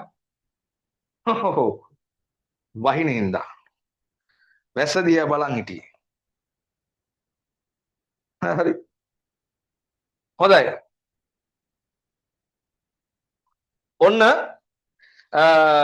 පරිවර්තී ගෝලය හරි අපරිවර්තී ගෝලය මොකක් හරි ගැන විස්තරයක් කිරීමක් කරද්දී පුතේ මම මේ ටික මකන්න චුට්ටක් බෝඩ් එකට ගන්න ඕන නිසා අපි මුලින්ම දැනගන්න ඕනේ කතාව තමයි මේකේ උස කීයද කියන එක. උස කීයද කියන එක. උස කීයද කියන එක. දැන් පුතේ අපි දන්න කතාවක් තමයි අපේ පොළව ගත්තොත් එහෙම අපේ ලෝකෙ ගත්තොත් එහෙම ලෝකේ ඔයාලා හිතන්න එපා මෙන්න මේ වගේ රවුම් ලස්සන බෝලයක් කියලා. ලෝකෙ කියන්නේ මෙන්න මේ වගේ විදියට තියෙන රවුමට ලස්සනට තියෙන නිකන් ෂයින් එකට තියෙන බෝලයක් වගේ නිකන් ඔය ටෙනිස් බෝලයක් වගේ ජිල් බෝලයක් වගේ ලස්සන බෝලයක් කියලා. ලෝකෙ ගත්තොත් එහෙම මේක සාමාන්‍යයෙන් ඔයාලා දන්න කතාව මෙන්න මේම කඳු තියෙනවා, තැනිතලා තියෙනවා, අනම්මනම් තියෙනවා, මූදු තියෙනවා, සාගර තියෙනවා. මේ මෙහෙම තියෙන එකක් නෙමේක. ඒ නිසා ලෝකෙ කියන්නේ මෙන්න මේම රවුම් පෘෂ්ඨයක් නෙමෙයි. මේකේ සාමාන්‍ය හැඩේ රවුම්. නමුත් මතක තියාගන්න මේකේ ඇත්ත ස්වરૂපය මේ වාගේ. ඇත්ත ස්වરૂපය ওই වාගේ එකක්. දල වශයෙන් හැඩය ගත්තොත් වෘත්තාකාර ගෝලයක හැඩයක් තමයි තියෙන්නේ. හැබැයි මේකේ ඇත්ත ස්වરૂපය මේවා එකක්. ඔකත් අපි දන්නවනේ දුට්ටක් දැනගන්න. ඔය දැන් නිකන් අපි රවුමට අදිමු. සාමාන්‍යයෙන් මෙන්න මේ පෘථිවි අපේ මේ ලෝකේ වටේට තියෙන ඔය වායු ගෝලය තියෙන්නේ මෙන්න මේ විදිහට. ලෝකේ වටේ තියෙන අපේ ওই වායු ගෝලයේ ගුරුත්වාකර්ෂණයෙන් බැඳලා තියෙන වායු ගෝලය තියෙන්නේ මෙන්න මේ විදිහට. මෙන්න මේ හැඩෙන් තමයි වායු ගෝලය තියෙන්නේ අපේ පොළොව වටේට. මෙන්න මේ හැඩේ. වායු ගෝලය තියෙන්නේ අපේ පොළොව වටේන මෙන්න මේ හැඩේ. ඔන්න ඔය හැඩයට අපි කියනවා බිත්තරයක හැඩය කියලා. වායු ගෝලයේ තියෙන ඔන්න ඔය විදිහට. බිත්තරයක හැඩය කියලා. එහෙමත් නැත්නම් අපි ඔකට කියනවා ඉලිප්සාකාර හැඩයක් කියලා. ඉලිප්සාකාර හැඩයක් කියලා. බිත්තරයක හැඩේ. එහෙම නැත්නම් අපි මේ හැඩයට කියන්නේ ඉලිප්සාකාර හැඩයක් කියලා. හරිද කතාව? ඉලිප්සාකාර හැඩයක් කියලා. දැන් පුතේ අපේ පොළවට ළඟම වායුගෝලීය ස්තරය තමයි මෙන්න මේ පරිවර්තී ගෝලය. පොළවට ළඟම වායුගෝලීය ස්තරය තමයි පරිවර්තී ගෝලය කියලා කියන්නේ. හරි. එතකොට මතක තියාගන්න ඔය බිත්තරේ හැඩේ තියෙන මෙන්න මේ වායුගෝලීය ස්තරය එහෙම නැත්නම් වායුගෝලය ඒ ආසන්නයේම තියෙන මෙන්න මේ පෘථිවි පෘෂ්ඨයේ ළඟම එක්කෙනා තමයි පරිවර්තී ගෝලය. එතකොට මේකේ උස ලෝකේ තනින් තනට පරිවර්තී ගෝලයේ උස වෙනස් වෙනවා. දැන් බලන්නකෝ. මෙන්න මේ හරියේ ඉඳන් ගත්තොත් මෙන්න මේ හරිය කියන්නේ මෙන්න මේ උත්තර ද්‍රවය සහ පහළ දක්ෂිණ ද්‍රවය. මෙන්න මේ පැති දෙකේ ඉඳන් ගත්තොත් එහෙම පරිවර්තී ගෝලය ගොඩක් උසට යන්නේ නැහැ. හේතුව මෙන්න මේ හරිය දක්වා තමයි යන්නේ ඔන්න ඔය වාගේ. මේ මෙච්චරයි. ඔච්චරයි උස. ඒ කියන්නේ කිලෝමීටර සාමාන්‍යයෙන් අපි ඔකට කියන්නේ කිලෝමීටර 8ක් විතර තමයි උස තියෙන්නේ. පරිවර්තී ගෝලේ මෙන්න මේ උත්තර ද්‍රවය සහ දක්ෂිණ ද්‍රවයේ පැති දෙකේ පරිවර්තී ගෝලයේ උස කිලෝමීටර 8ක් විතර. ගොඩක් උස නෑ නෙමේ. අර බිත්තරේ හින්දා බිත්තරා ඉලිප්සාකාර හැඩේ හින්දා ගොඩක් උස නෑනේ. කිලෝමීටර 8ක් විතර තමයි උස මේ. කිලෝමීටර 8ක් විතර තමයි උස. පැහැදිලිද? හැබැයි මේ දෙපැත්තේ මේ දෙපැත්තේ ඒ කියන්නේ හරියට ගත්තොත් පෘථිවි පෘෂ්ඨයේ මෙන්න මේ අපේ පොළවේ මැද හරිය ඉඳන් ගත්තොත් මෙන්න මේ හරිය ඉඳන් ගත්තොත් මේ උස සාමාන්‍ය කිලෝමීටර් 16ක් විතර. මේ උස සාමාන්‍ය කිලෝමීටර් 16ක් විතර. මේ ඉඳන් වායුගෝලයේ පරිවර්තී ගෝලයේ උස කිලෝමීටර් 16ක්. එතකොට මතක තියාගන්න පරිවර්තී ගෝලයේ උස සාමාන්‍යයෙන් උත්තරාර්ධ ගෝලයේ සහ දක්ෂිණාර්ධ ගෝලයේදී අපි ඔකට කියනවා ද්‍රව දෙකේදී කියලා. මොන දෙකේදී? ද්‍රව දෙකේ. උත්තරාර්ධ සහ දක්ෂිණාර්ධ කලාපවලදී පරිවර්තී ගෝලයේ උස කිලෝමීටර් 8ක් විතර. හැබැයි මතක තියාගන්න මෙන්න මේ පොළවේ මැද හරියේදී මැද හරියට අපි කියනවා භූගෝල විද්‍යාවේදී සමකාසන්න ප්‍රදේශවලදී කියලා. සමකාසන්න ප්‍රදේශවලදී කියලා. ඔය පැත්තේදී පරිවර්තී ගෝලයේ උස කිලෝමීටර් 16ක් විතර. එහෙනම් මතක තියාගන්න පරිවර්තී ගෝලයේ පොළවේ ඉඳන් උස තනින් තනට වෙනස් වෙනවා. ද්‍රවාසන්න ප්‍රදේශවලදී කිලෝමීටර් 8ක් විතර හා සමකාසන්න ප්‍රදේශවලදී කිලෝමීටර් 16ක් විතර පරිවර්තී ගෝලයේ උස වෙනස් වෙනවා. ඕක තමයි පරිවර්තී ගෝලයේ ගැන අපි ඉගෙන ගන්න පළවෙනි දේ. පරිවර්තී ගෝලයේ උස. එහෙනම් අනුමාත්‍රකාවක් දාගන්න පරිවර්තී ගෝලය. පරිවර්තී ගෝලය. පරිවර්තී ගෝලය.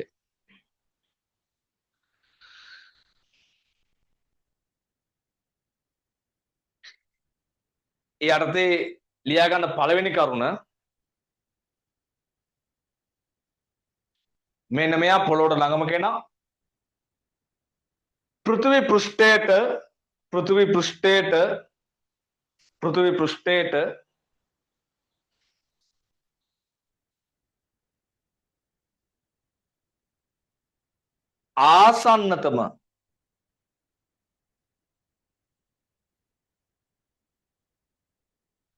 ආසන්නතම වායුගෝලීය ස්තරයයි. පෘථිවි පෘෂ්ඨයට ආසන්නතම වායුගෝලීය ස්තරයයි.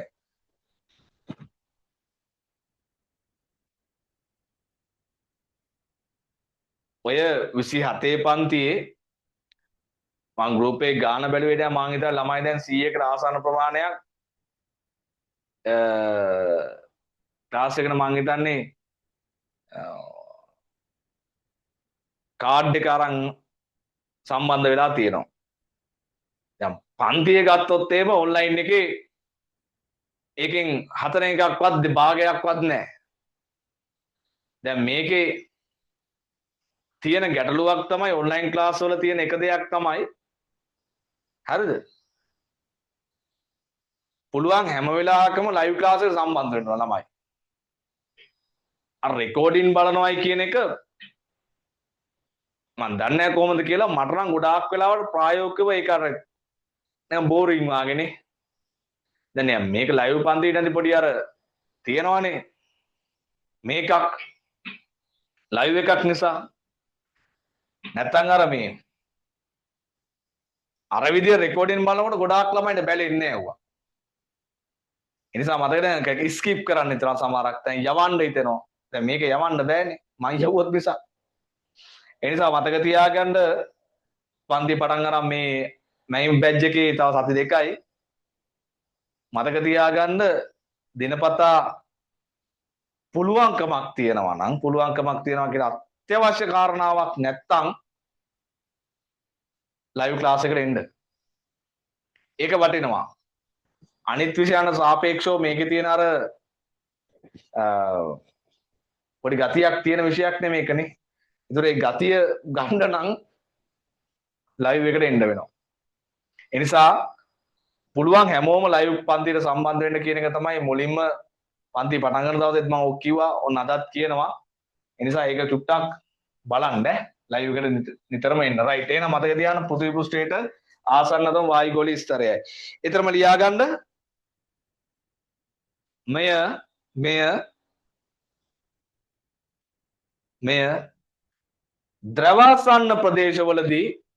ද්‍රවාසන්න ප්‍රදේශවලදී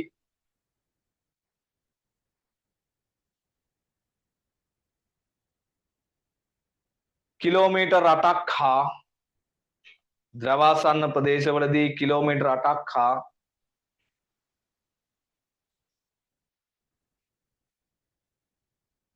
සමකාසන්න ප්‍රදේශවලදී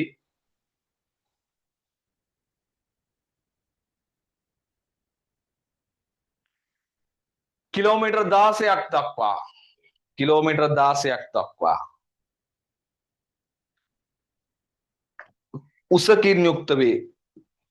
උසකින් යුක්ත වේ.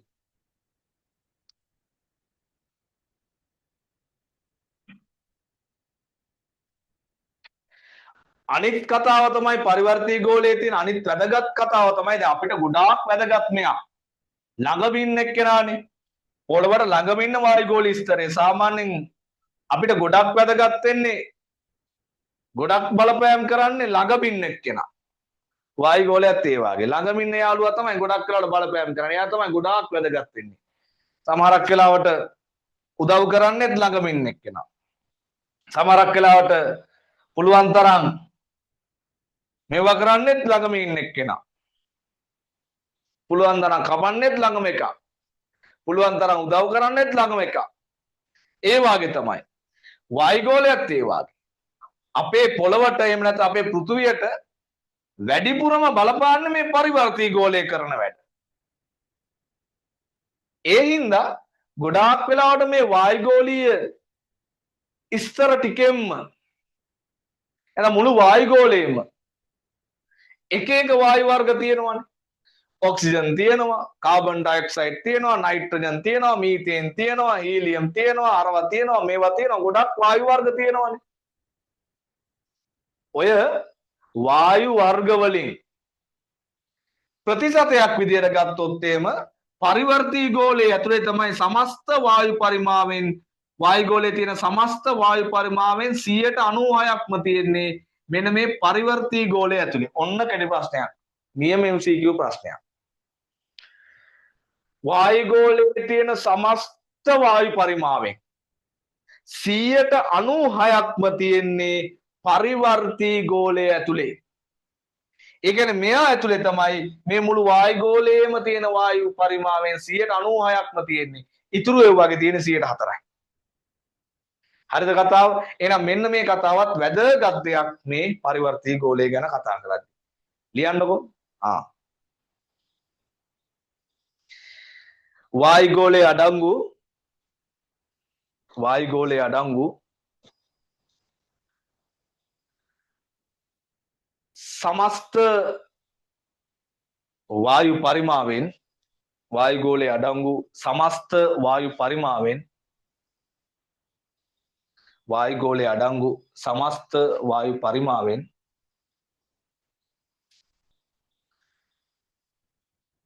96ක් පමණ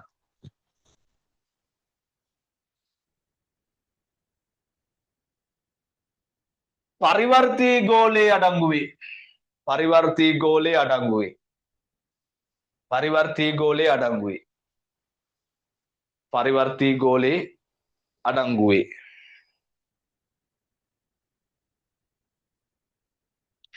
හරි. ඊළඟ කතාව වෙන්න මේක. පරිවර්තී ගෝලය ඇතුලේ සිද්ධ වෙන විශේෂ වැදගත් සිදුවීමක්. මේ ආගෙන ඉන්න කතාව.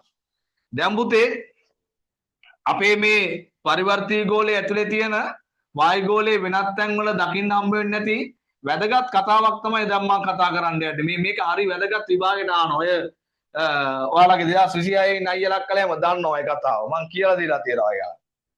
දැන් නැත්තම් අද එක්කෙනෙක් දෙන්නෙක් ඇති ඕනනම් ආලා බලන්න එයාලා දන්නවා. එයාලා හැමදේම දන්නවා දැන් 26 විභාගය දින කට්ටිය දැන් ඕන් ජනමාස ගැන දන්නවා.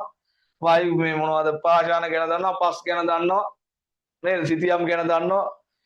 දැන් දන්නව වැඩකාරයෝ ඉන්නේ 26 කට්ටිය ඉන්නවනම් ඔය නංගිලා මල්ලිලා ඉන්නවනම් පොඩි කට්ටියට උදව් කරන්න ලබන පාර පන්තියක්ෙන් පටන් ගන්න උසස් පෙළේම ලියලා ඉවරලා නේද?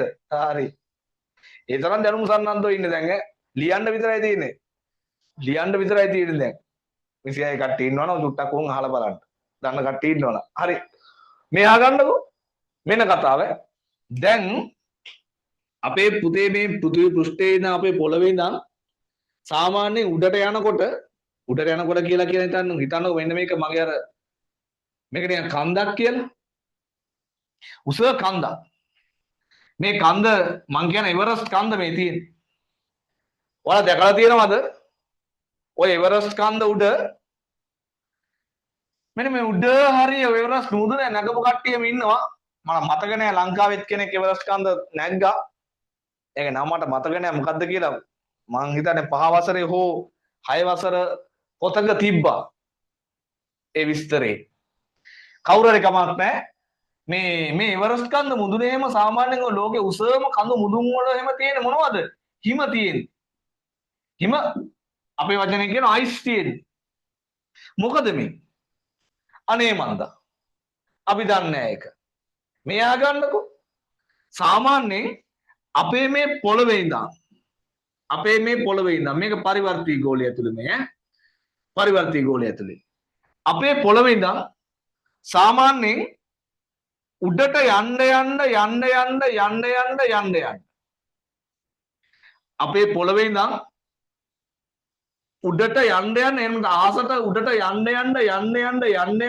යන්න පරිවර්තී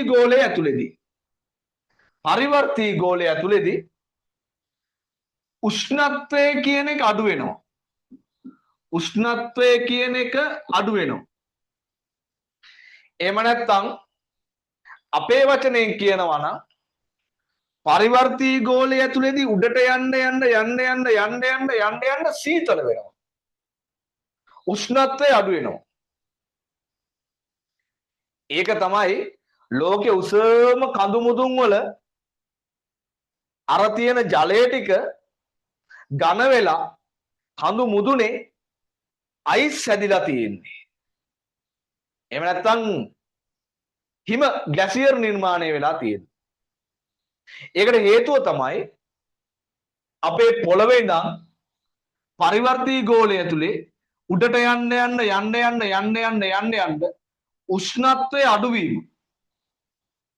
උෂ්ණත්වයේ අඩුවීම. ඔකම ඔයිට කලිනුත් ඔයාලට කියලා දීලා තියෙනවා අනිත් කට්ටියට කියලා දීලා තියෙනවා. සාමාන්‍යයෙන් ඔයාලා ලංකාවේ සිරිපාද කන්ද නැගලා තියෙනවා නම් සාමාන්‍ය සිරිපාද කන්ද පාමුලදී ලොකු සීතලක් අපිට දැනෙන්නේ නැහැ. වාහනෙන් බෑලා සිරිපාදේ අර පේන කන්ද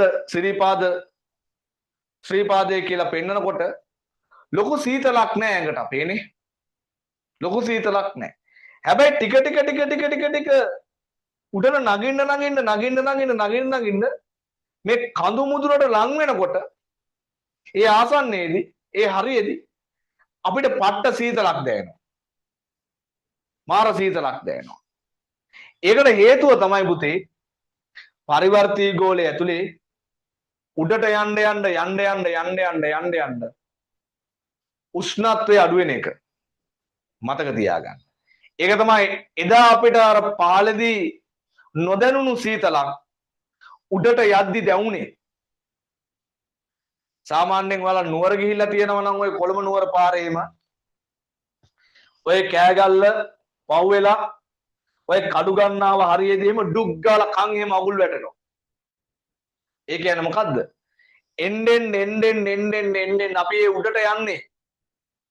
නුවර පව් කරගෙන ඔය නුවරඑළිය පැත්තට යද්දි අපින්නේ අමුතු සීතලක් දැනෙනවා. ඒ මොකක් වෙනවද? අපි යන්නේ ලංකාවේ කඳු කර ප්‍රදේශයට මධ්‍යම කඳු කර ඉහළට තමයි අපි යන්නේ. එතකොට මතක තියාගන්න කතාව තමයි මොකක්ද දන්නවද? පොළවේ ඉඳන් උඩට යන්න පරිවර්තී ගෝලය ඇතුලේදී උෂ්ණත්වය අඩු වෙනවා. කොච්චරක් අඩු වෙනවද? සාමාන්‍යයෙන් පොළවේ ඉඳන් මීටර් 1000ක් උඩට යනකොට සාමාන්‍යයෙන් පොළවේ ඉඳන් මීටර් 1000ක්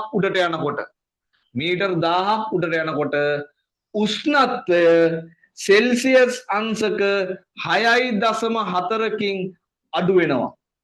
ඔන්න ඔය ක්‍රියාවලිය සිද්ධ වෙනවා පරිවර්තී ගෝලය ඇතුළේදී. මොකද සිද්ධ වෙන්නේ?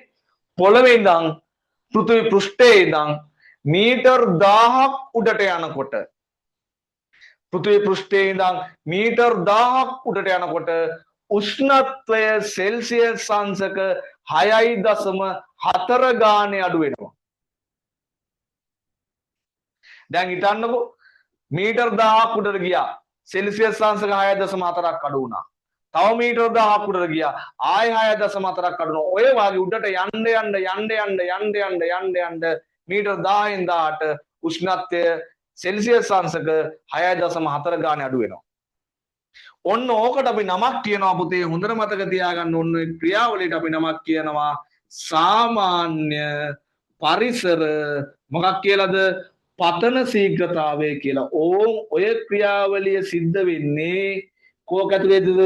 ඔය ක්‍රියාවලිය සිද්ධ වෙන්නේ පරිවර්තී ගෝලය ඇතුලේදී. මොකද්ද අපි එකට කියන්නේ? සාමාන්‍ය පරිසර පතන ශීඝ්‍රතාවය කියලා. ඒක සිද්ධ වෙන්නේ කොහොමද? ඉහළ යන සෑම මීටර් 1000කටම උෂ්ණත්වය සෙල්සියස් අංශක 6.4 ගානේ අඩු වෙන එක. ඕකට තමයි අපි සාමාන්‍ය පරිසර පතන ශීඝ්‍රතාවය කියලා කියන්නේ. රයිට්. එහෙනම් ඒ විශේෂ කරුණක් ලියාගෙන අපි ඊතුරු කතාවට යමු. මෙහෙම ලියාගන්න. පරිවර්තී ගෝලය තුල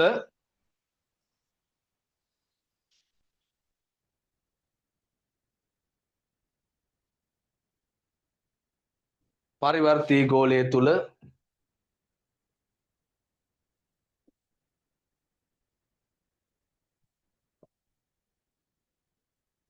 ඉහළට යන සෑම මීටර් 1000කටම ඉහළට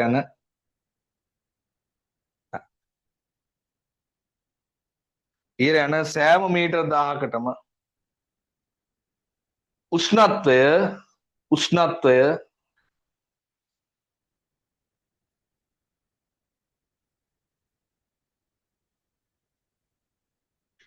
සෙල්සියස් අංශක 6.4 බැගින් උෂ්ණත්වය සෙල්සියස් අංශක ඉහළ යන සෑම මීටර් 1000කටම උෂ්ණත්වය සෙල්සියස් අංශක 6.4 බැගින්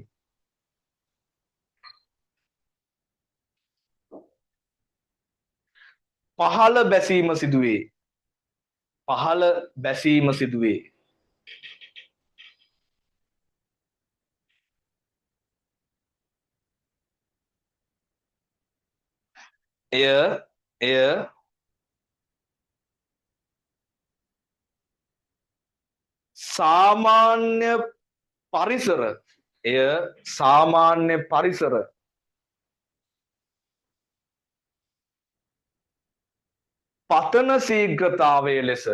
එය සාමාන්‍ය පරිසර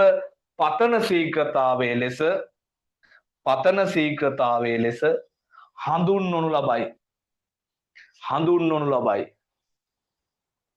හඳුන්වනු ලබයි. ඔන්න පුතේ ඔය කතාවත් මතක තියාගන්න. පරිවර්තී ගෝලය ඇතුලේ සිද්ධ වෙන ප්‍රධානම ලක්ෂණයක් තමයි ඔන්නෝක ඉහළ යන සෑම මීටර් 1000කටම සෙල්සියස් අංශක 6.4 ගානේ උෂ්ණත්වය අඩු වෙන එක ඒකට අපි කියන්නේ සාමාන්‍ය පරිසර පතන ශීඝ්‍රතාවය කියලා. රයිට්. හොඳයි. ඔන්න ඊළඟ කතාව. ඊළඟ කතාව තමයි මෙන්න මේක. මොකක්ද දන්නවද? ඔය පරිවර්තී ගෝලය ඇතුලේ උෂ්ණත්වය විතරක් නෙමෙයි අඩු වෙන්නේ. උෂ්ණත්වය විතරක් නෙමෙයි අඩු වෙන්නේ.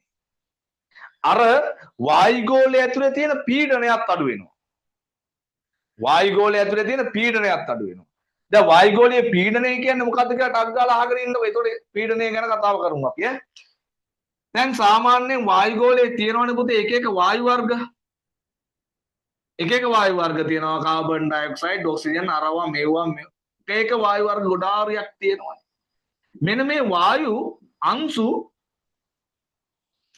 එකකට එකක් තෙරපිලා තියෙනකොට බස් එක කතාව මං කිව්වේ එකකට එකක් තෙරපිලා තියෙන එකට තමයි එක ගොඩාක් එක ළඟ මෙන්න මේ විදිහට තෙරපිලා තියෙන එක තමයි අපි වායුගෝලීය පීඩනය වැඩි කියලා කියන්නේ. වායුගෝලීය පීඩනය වැඩි කියලා කියන්නේ. දැන් මේ දවස්වල එහෙම කියනවා ලංකාවට අඩු පීඩනයක් හැදිලා තියෙනවා කියලා. වායුගෝලීය අඩු පීඩන තත්ත්වයක් හැදිලා තියෙනවා කියලා. ඒකළු ඔය වහින්නේ. ඒකට හේතුවක් තියෙනවා පස්සේ කියලා දෙන්න. කොහොම හරි මතක තියාගන්න මෙන්න මේ විදිහට වායුගෝලයේ අර වායු මත ඇති කරන තෙරපීමට තමයි අපි වායුගෝලීය පීඩනය කියලා කියන්නේ.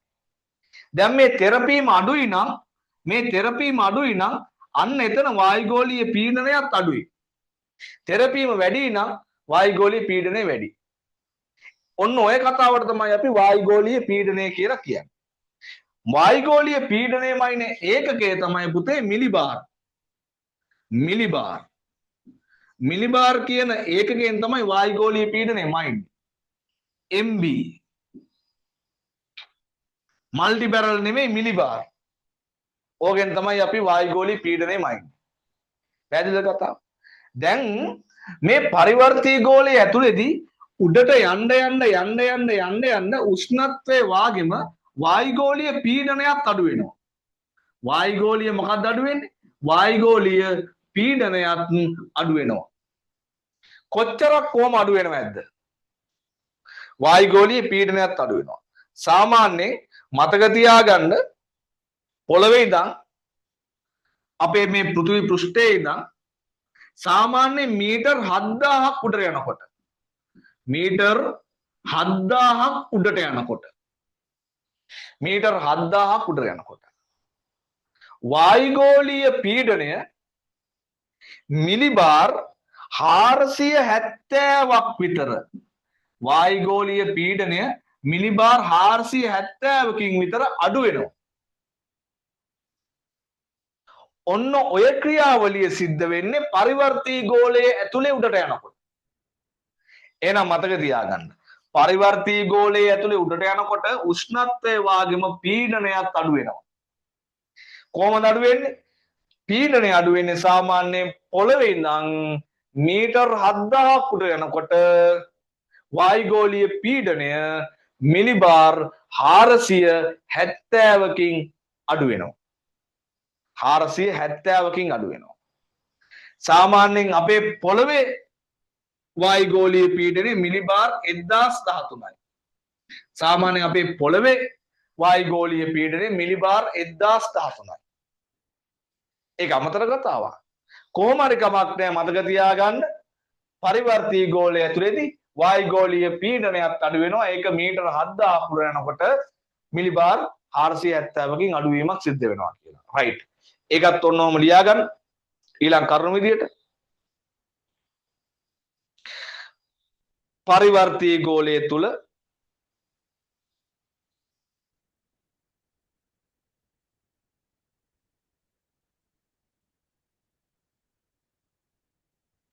P ඉහළ යන විට පරිවර්තී ගෝලය තුල ඉහළ යන විට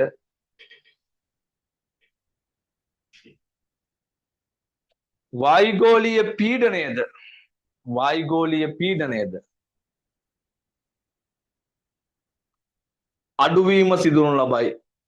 අඩුවීම සිදුවනු ලබයි.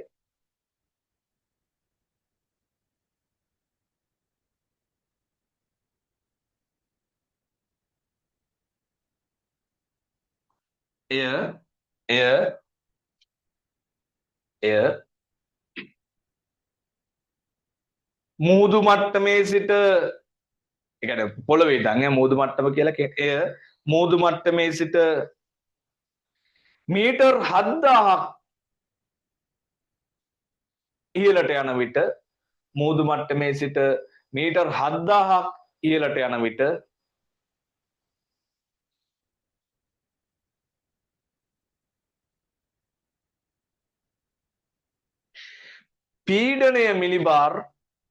පීඩනය මිලිබාර්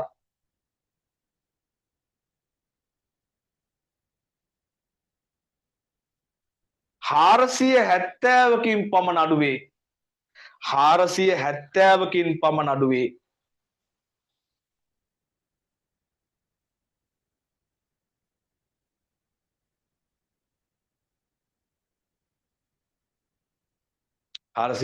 පමණ අඩුවේ එතරම් ලියා ගන්න නිකන් හයිලයිට් එකක් විදියට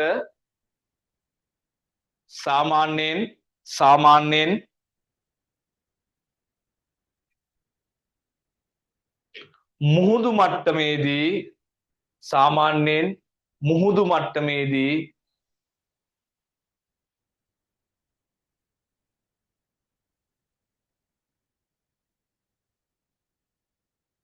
වායුගෝලීය පීඩනය සාමාන්‍යයෙන් මුහුදු මට්ටමේදී වායුගෝලීය පීඩනය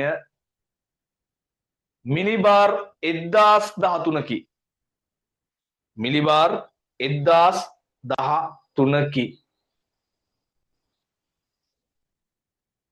මිලිබාර් 1013කි හරි නේද ඔන්න කතාව ඔව්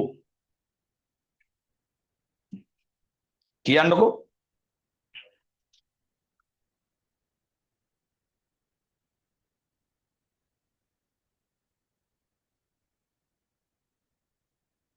දාමු වයින්ව පුතේ ඒකයි මේ වැඩේ මාත් ගියා ඕකේ මොකේද ගියේ එවරස්ට් කන්දේද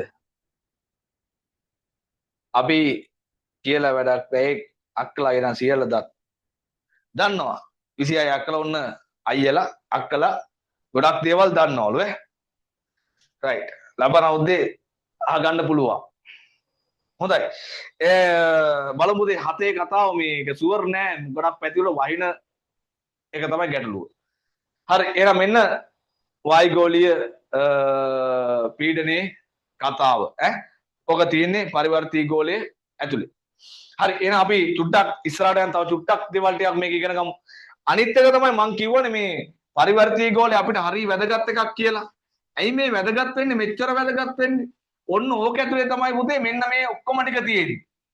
ඔය අපිට පේන වලාකුළු ඔය නේ අපිට උඩ බලුවාට පස්සේ පේන වලාකුළු ටික ඔය වලාකුළු ටික හැදෙන්නේ වලාකුළු අපිට ඕනනේ. මොකටද වලාකුළු? වලාකුළු වියන් තරන්නද?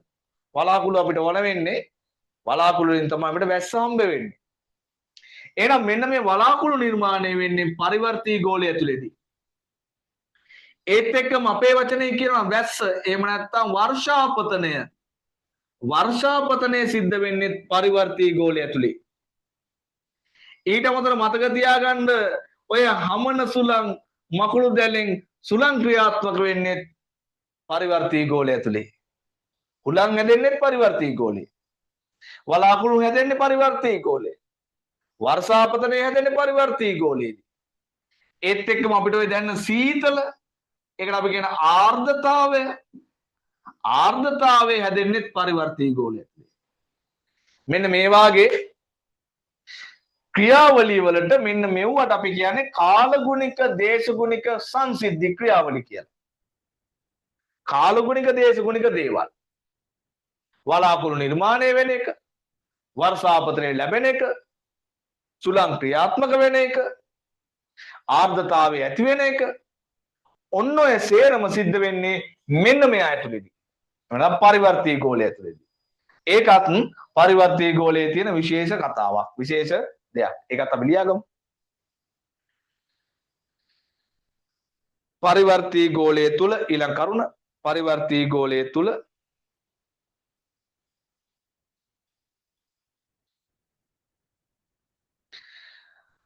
වලාකුළු නිර්මාණය වීම වලාකුළු නිර්මාණය වීම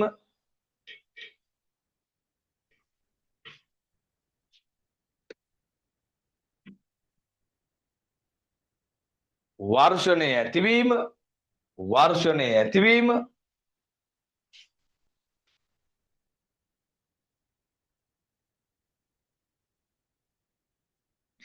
සුළං පැවතීම සුළං පැවතීම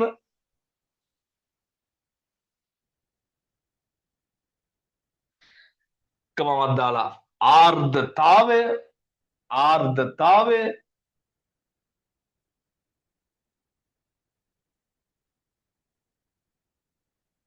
වැනි වැනි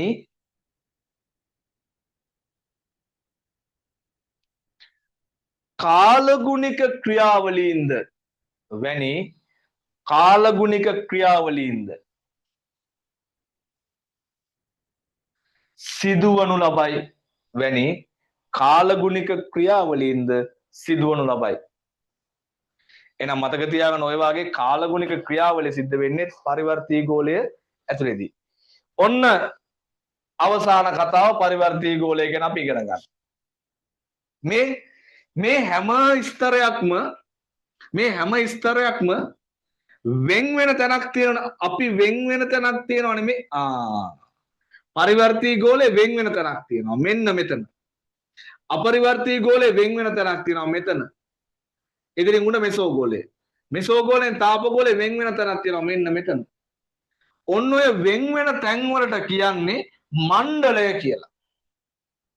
වෙන් වෙන තැන් වලට අපි කියන්නේ මණ්ඩලය කියලා. එහෙනම් මතක තියාගන්න අපරවර්තී ගෝලයයි පරිවර්තී ගෝලයයි වෙන් වෙන තැන එතෙන්ට අපි කියන්නේ පරිවර්තී මණ්ඩලය කියලා.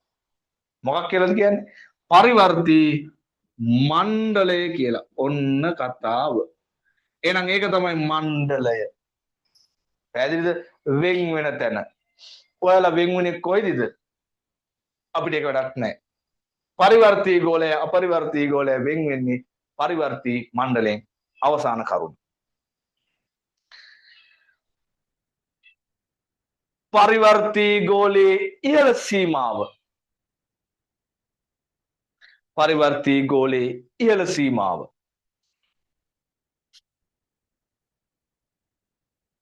හෙවත්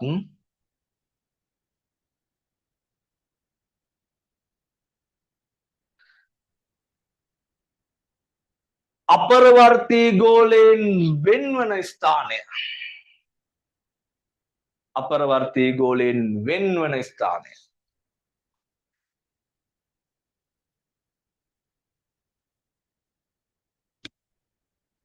පරිවර්තී මණ්ඩලය. මණ්ඩලය ලෙසින් හඳුන්වයි. පරිවර්තී මණ්ඩලය ලෙසින් හඳුන්වයි. මණ්ඩලය කියලා තමයි කියන්නේ. මණ්ඩලයෙන් තමයි වෙන් වෙන්නේ. විදුලි බල මණ්ඩලය වගේ. මණ්ඩලය ලෙසින් හඳුන්වයි. right. යන් ඉස්සරහට අපි ටක් ගාලා යන් මෙන්න මේ අපරවර්තී ගෝලය ගැන කතා කරන්න. පරිවර්තී ගෝලය ඊට පස්සේ අපරිවර්තී ගෝලය.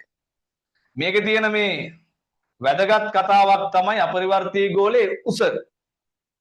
සාමාන්‍යයෙන් මතක තියාගන්න අපරිවර්තී ගෝලයේ මේ පොළවේ නම් කිලෝමීටර් 50ක් දක්වා උසක් තියෙනවා. පොළවේ ඉඳන් කිලෝමීටර් 50ක් විතර උසයි අපරිවර්තී ගෝලය. ඒ උස අපි මුලින්ම ලියාගෙන ඊට පස්සේ ඊට ටික කතා කරමු. ඒ කියන්නේ අපරිවර්තී ගෝලයේ ඉහළ සීමාවේ උස කිලෝමීටර් 50යි පහළ සීමාවේ උස කිලෝමීටර් 16යි. සාමාන්‍ය මතක තියාගන්න පොළවේ ඉඳන් කිලෝමීටර් 50ක් විතර යනකම් අපරිවර්තී ගෝලය හම්බ වෙනවා. කිලෝමීටර් 16න් තමයි අපරිවර්තී ගෝලය පටන් ගන්න. 16ත් 50ත් අතර තමයි අපරිවර්තී ගෝලය උස වෙන්නේ. එතකොට නේද? ඇයි මේ ටික පරිවර්තී ගෝලයනේ. කිලෝමීටර් 16ක් විතර තමයි අපරිවර්තී ගෝලයේ පහළ සීමාව. ඉහළ සීමාව කිලෝමීටර් 50ක් විතර. ඕක තමයි කතාව. පළවෙනි කතාව. අපරිවර්තී ගෝලය කියන මාතෘකාව ලියා ගන්න. අපරිවර්තී ගෝලය.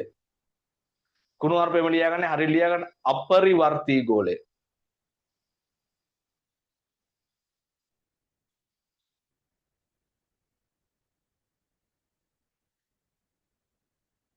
මෙහෙම ලියා ගන්න.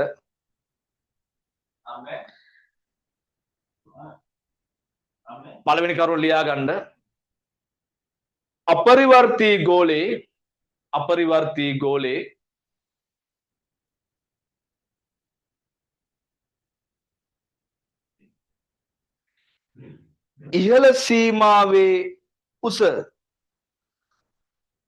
ඉහළ සීමාවේ උස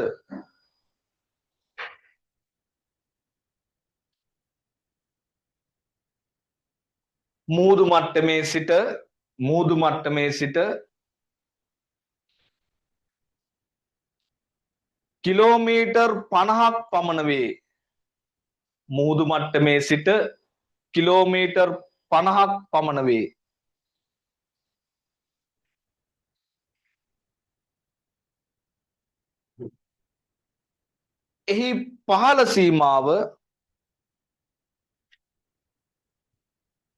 එහි පහළ සීමාව කිලෝමීටර් 16කි.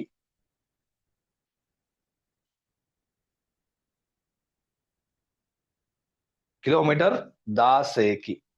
ඔන්න කතන්දරේ. එහෙනම් අපරිවර්තී ගෝලයේ උස කිලෝමීටර් 50ක් විතර තමයි උඩට නැගන් තියෙන්නේ. කිලෝමීටර් 16ත් 50ත් අතර අපරිවර්තී ගෝලයේ තියෙනවා. මේ අපරිවර්තී ගෝලයේ උෂ්ණත්වය ගැන කතා කරන්න කලින් මේකේ කොහොමද උෂ්ණත්වය වැඩිද අඩුයිද කියලා කතා කරන්න කලින් මතක තියාගන්න ඕනේ මෙන්න මේ විශේෂ කතාවක් තියෙනවා. අපරිවර්තී ගෝලයේ පුතේ කිලෝමීටර් සාමාන්‍යයෙන් මතක තියාගන්නකො 20ත් 30ත් අතර. අපරිවර්තී ගෝලයේ සාමාන්‍ය කිලෝමීටර් 20ත් 30ත් අතර උසකදී අපිට හම්බ වෙනවා මෙන්න මෙයා. කවුද එයා? එයා තමයි මෙයා.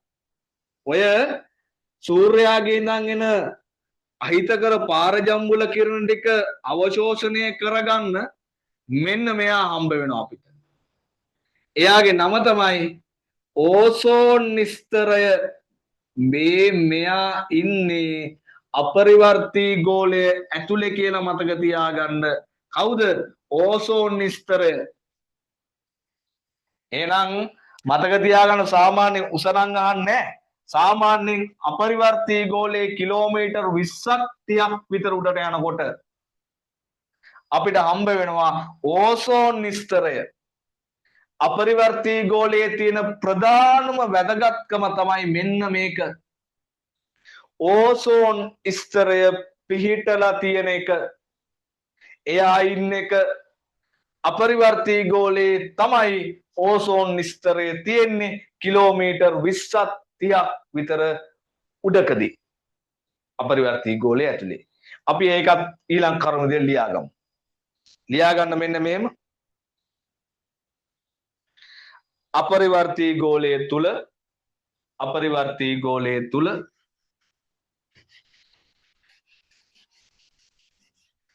සාමාන්‍යයෙන්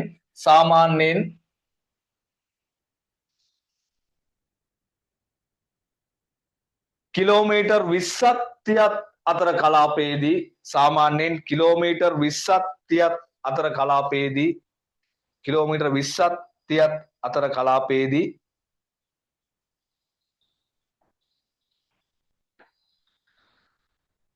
ඕසෝන් ස්තරය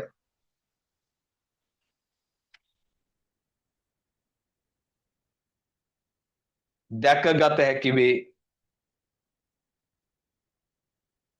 දැන් අර ඔයාලා ඇඳගත්තු රූපසටහනේ මං කියවන්න රූපසටහනේ වැඩ ටිකක් තියෙනවා කරගන්න කියලා අපිට දැන් දන්නවනේ කරන්න ඕන වැඩේ මොකද්ද 20ත් 30ත් කියලා මෙන්න මේ 20යි 30යි කියලා ලියලා ඇඳගන්න මෙන්න මේ වාගේ පොඩි පටියක් කළු පාටින් ඇඳලා එතනින් ලියා ගන්න ඇතුලෙන් ඕසෝන් ස්තරය කියලා ඇතුලෙන් ලිව්වත් මේ අයිනින් වාගේ වෙන්න පොඩියට ලියා ගන්න ඕසෝන් ස්තරය එළියෙන් ඉඳ තියෙනවා කමකුත් නැහැ එළියෙන් ලිව්වා ඕසෝන් ස්තරය කියලා ඕසෝන් ස්තරය වඩාත් හොඳ එළියෙන් ලිව්වොත් ඕසෝන් ස්තරය ඒක තමයි අපරිවර්තී ගෝලයේ තියෙන වැදගත්ම එක ඕසෝන් ස්තරය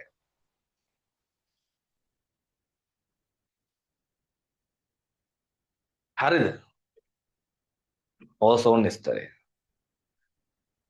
එනගන්න කොටක් ගාලා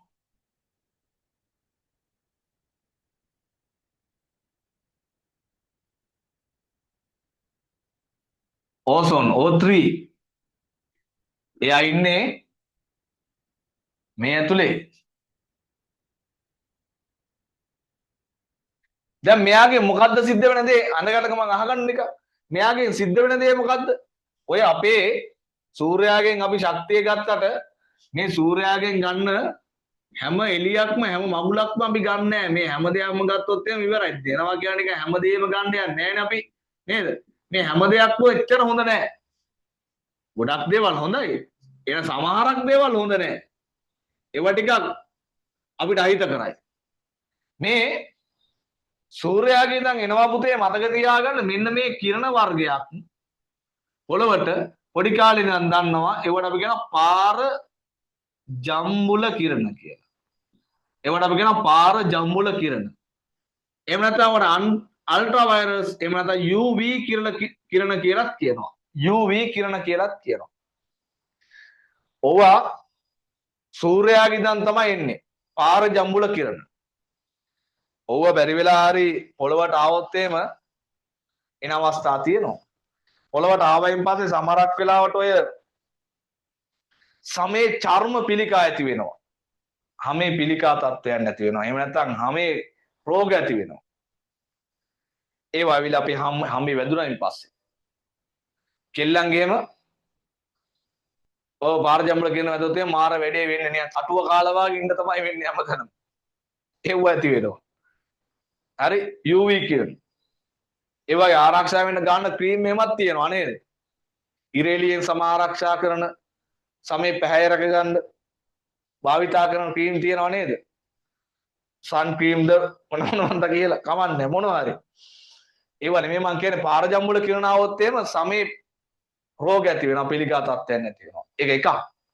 තව එකක් තමයි සමහරක් වෙලාවට මේ අක්ෂි රෝග ඇස්වල ඔය ඇසේ සුදු මතු වීම වාගේ දේවල් ඇති වෙන්න පුළුවන්. පාර ජම්බුල කිරණ වැදුනොත්. සමහරක් වෙලාවට ඔය මේ ජාන විකෘතිතාවයන් ඇති වෙන්න පුළුවන්. ඔය එක එක සත්තු එහෙම ඉන්න නිකන් අමුතු විදියට ඉපදෙන්නේ. එක එක විකෘතිතාවයන් එක්ක ඒක සිද්ධ වෙන්න පුළුවන්. පාර ජම්බුල කිරණොත් ආවොත් එම තව වෙලාවක තව විදියකින් අර මේ ඔය ගස්වල එහෙම කොළ ශාකවල ගස්වල ගෙඩි කොළ වාගේ දේවල් නරක් වෙන්න පුළුවන්. ඔයාලා දැකලා තියෙනවා සමහරක් වෙයි නෙළුම් කොළ වල එහෙම තියෙනවා මේ. පාර ජම්බුල කිරණ වැඩිලම නෙමෙයි ඈ. සමහරක් වෙලාවට නෙළුම් කොළ එහෙම තියෙනවා.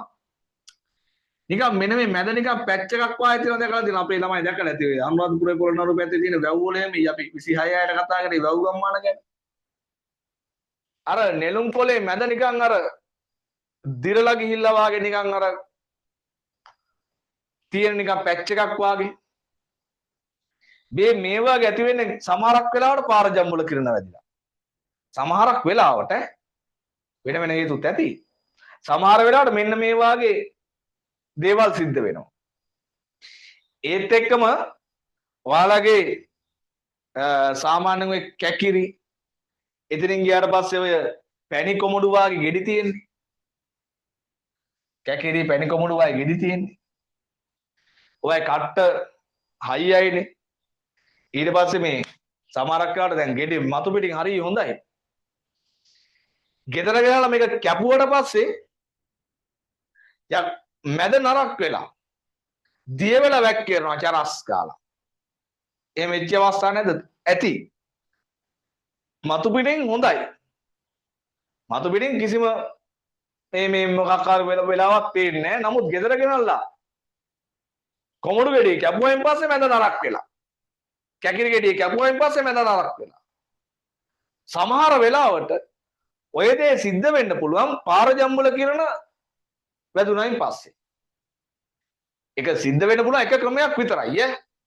නැත්නම් පාර ජම්බුල කිරණ වැදිලාම මේක වෙන්නේ නැහැ. වෙන වෙන හේතුත් තියෙනවා. ඉතින් ඔය වාගේ දේවල් ඥාන විකෘතිතාවය ඔය වාගේ දේවල් ගොඩාරියක් මේ පාර ජම්බුල කිරණ හින්දා සිද්ධ වෙනවා. ලෝකේ හොයාගෙන දෙනවා මේ මිලියන ගාණක් මිනිස්සුන්ට සත්තුන්ට පාර ජම්බුල කිරණ වලින් එක එක දේවල් සිද්ධ වෙනවායි කියලා. ඒව අපිට ඇත්තට වැඩක් නැහැ. රයිට් එහෙනම් මතක තියාගන්න මෙන්න මේවා අපිට අහිත කරයි. ඒත් එක මෙන්න මේ කිරණ පාර ජම්බුල කිරණ කියනවා හරි රස්නේ. එහෙම නැත්නම් මෙව්වගේ මතක තියාගන්න තාපය වැඩි ගොඩක්. හරි රස්නේ මේ කිරණ. තාපය ගොඩාක් වැඩි.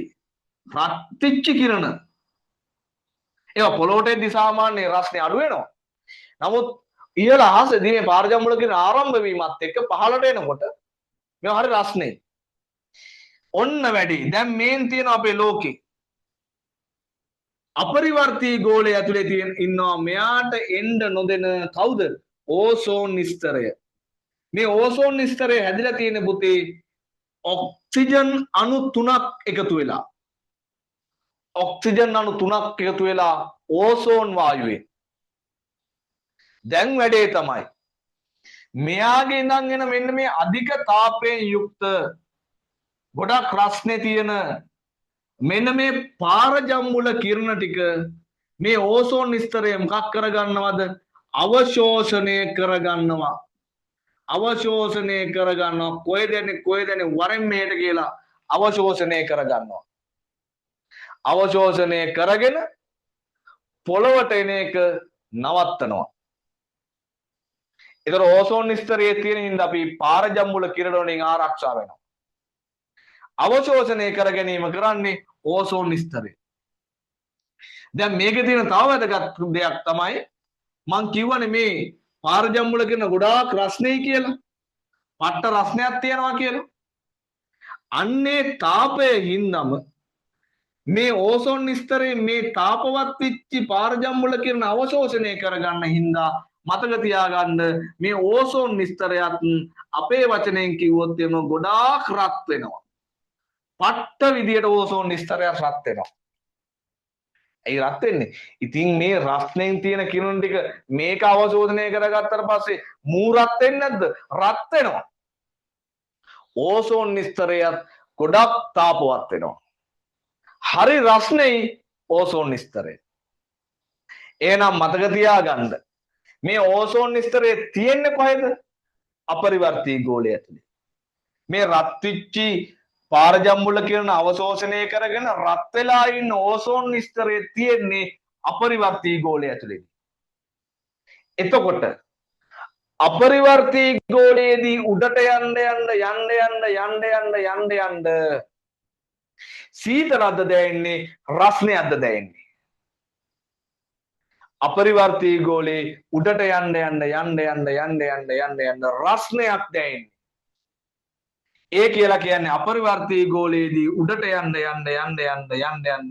මොකක් වෙනවද?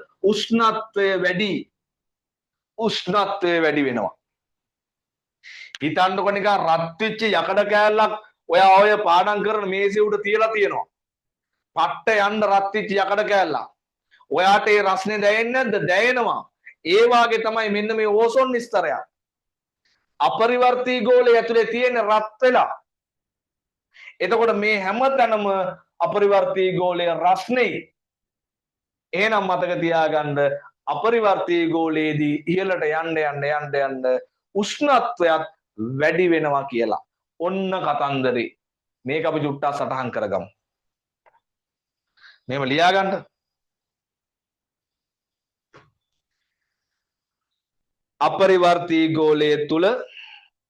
අපරිවර්තී ගෝලයේ තුල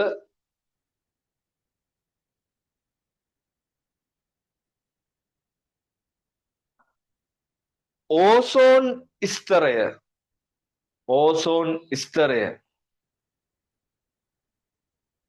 සෑයි කියන්නකෝ. අපරිවර්තී ගෝලයේ තුල ඕසෝන් ස්තරය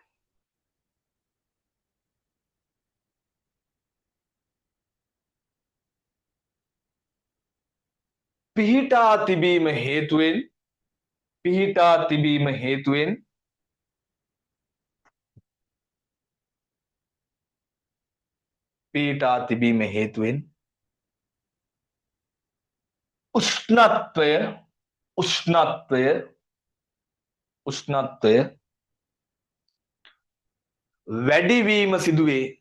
උෂ්ණත්වය වැඩිවීම සිදුවේ.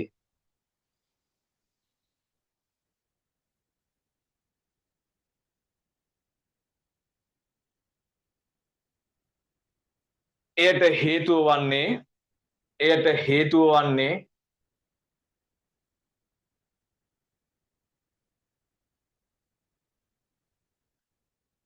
ඕසෝන් නිස්තරය මගින් ඕසෝන් නිස්තරය මගින්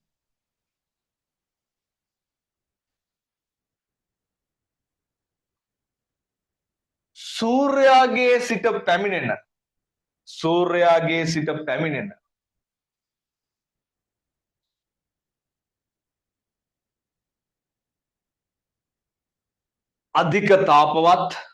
අධික තාපවත්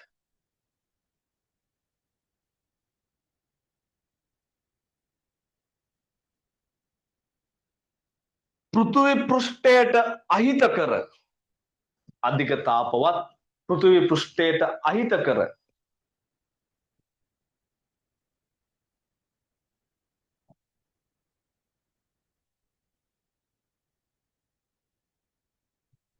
පාරජම්බුල කිරණ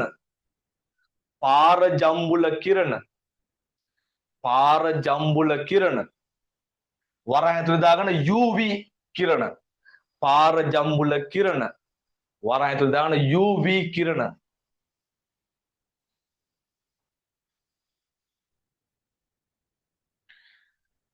අවශෝෂණය කර ගැනීමයි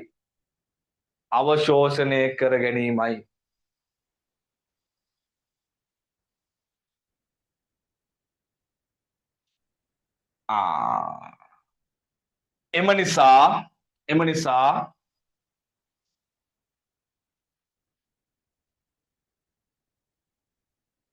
අපරිවර්තී ගෝලයේ ඉහළට යන විට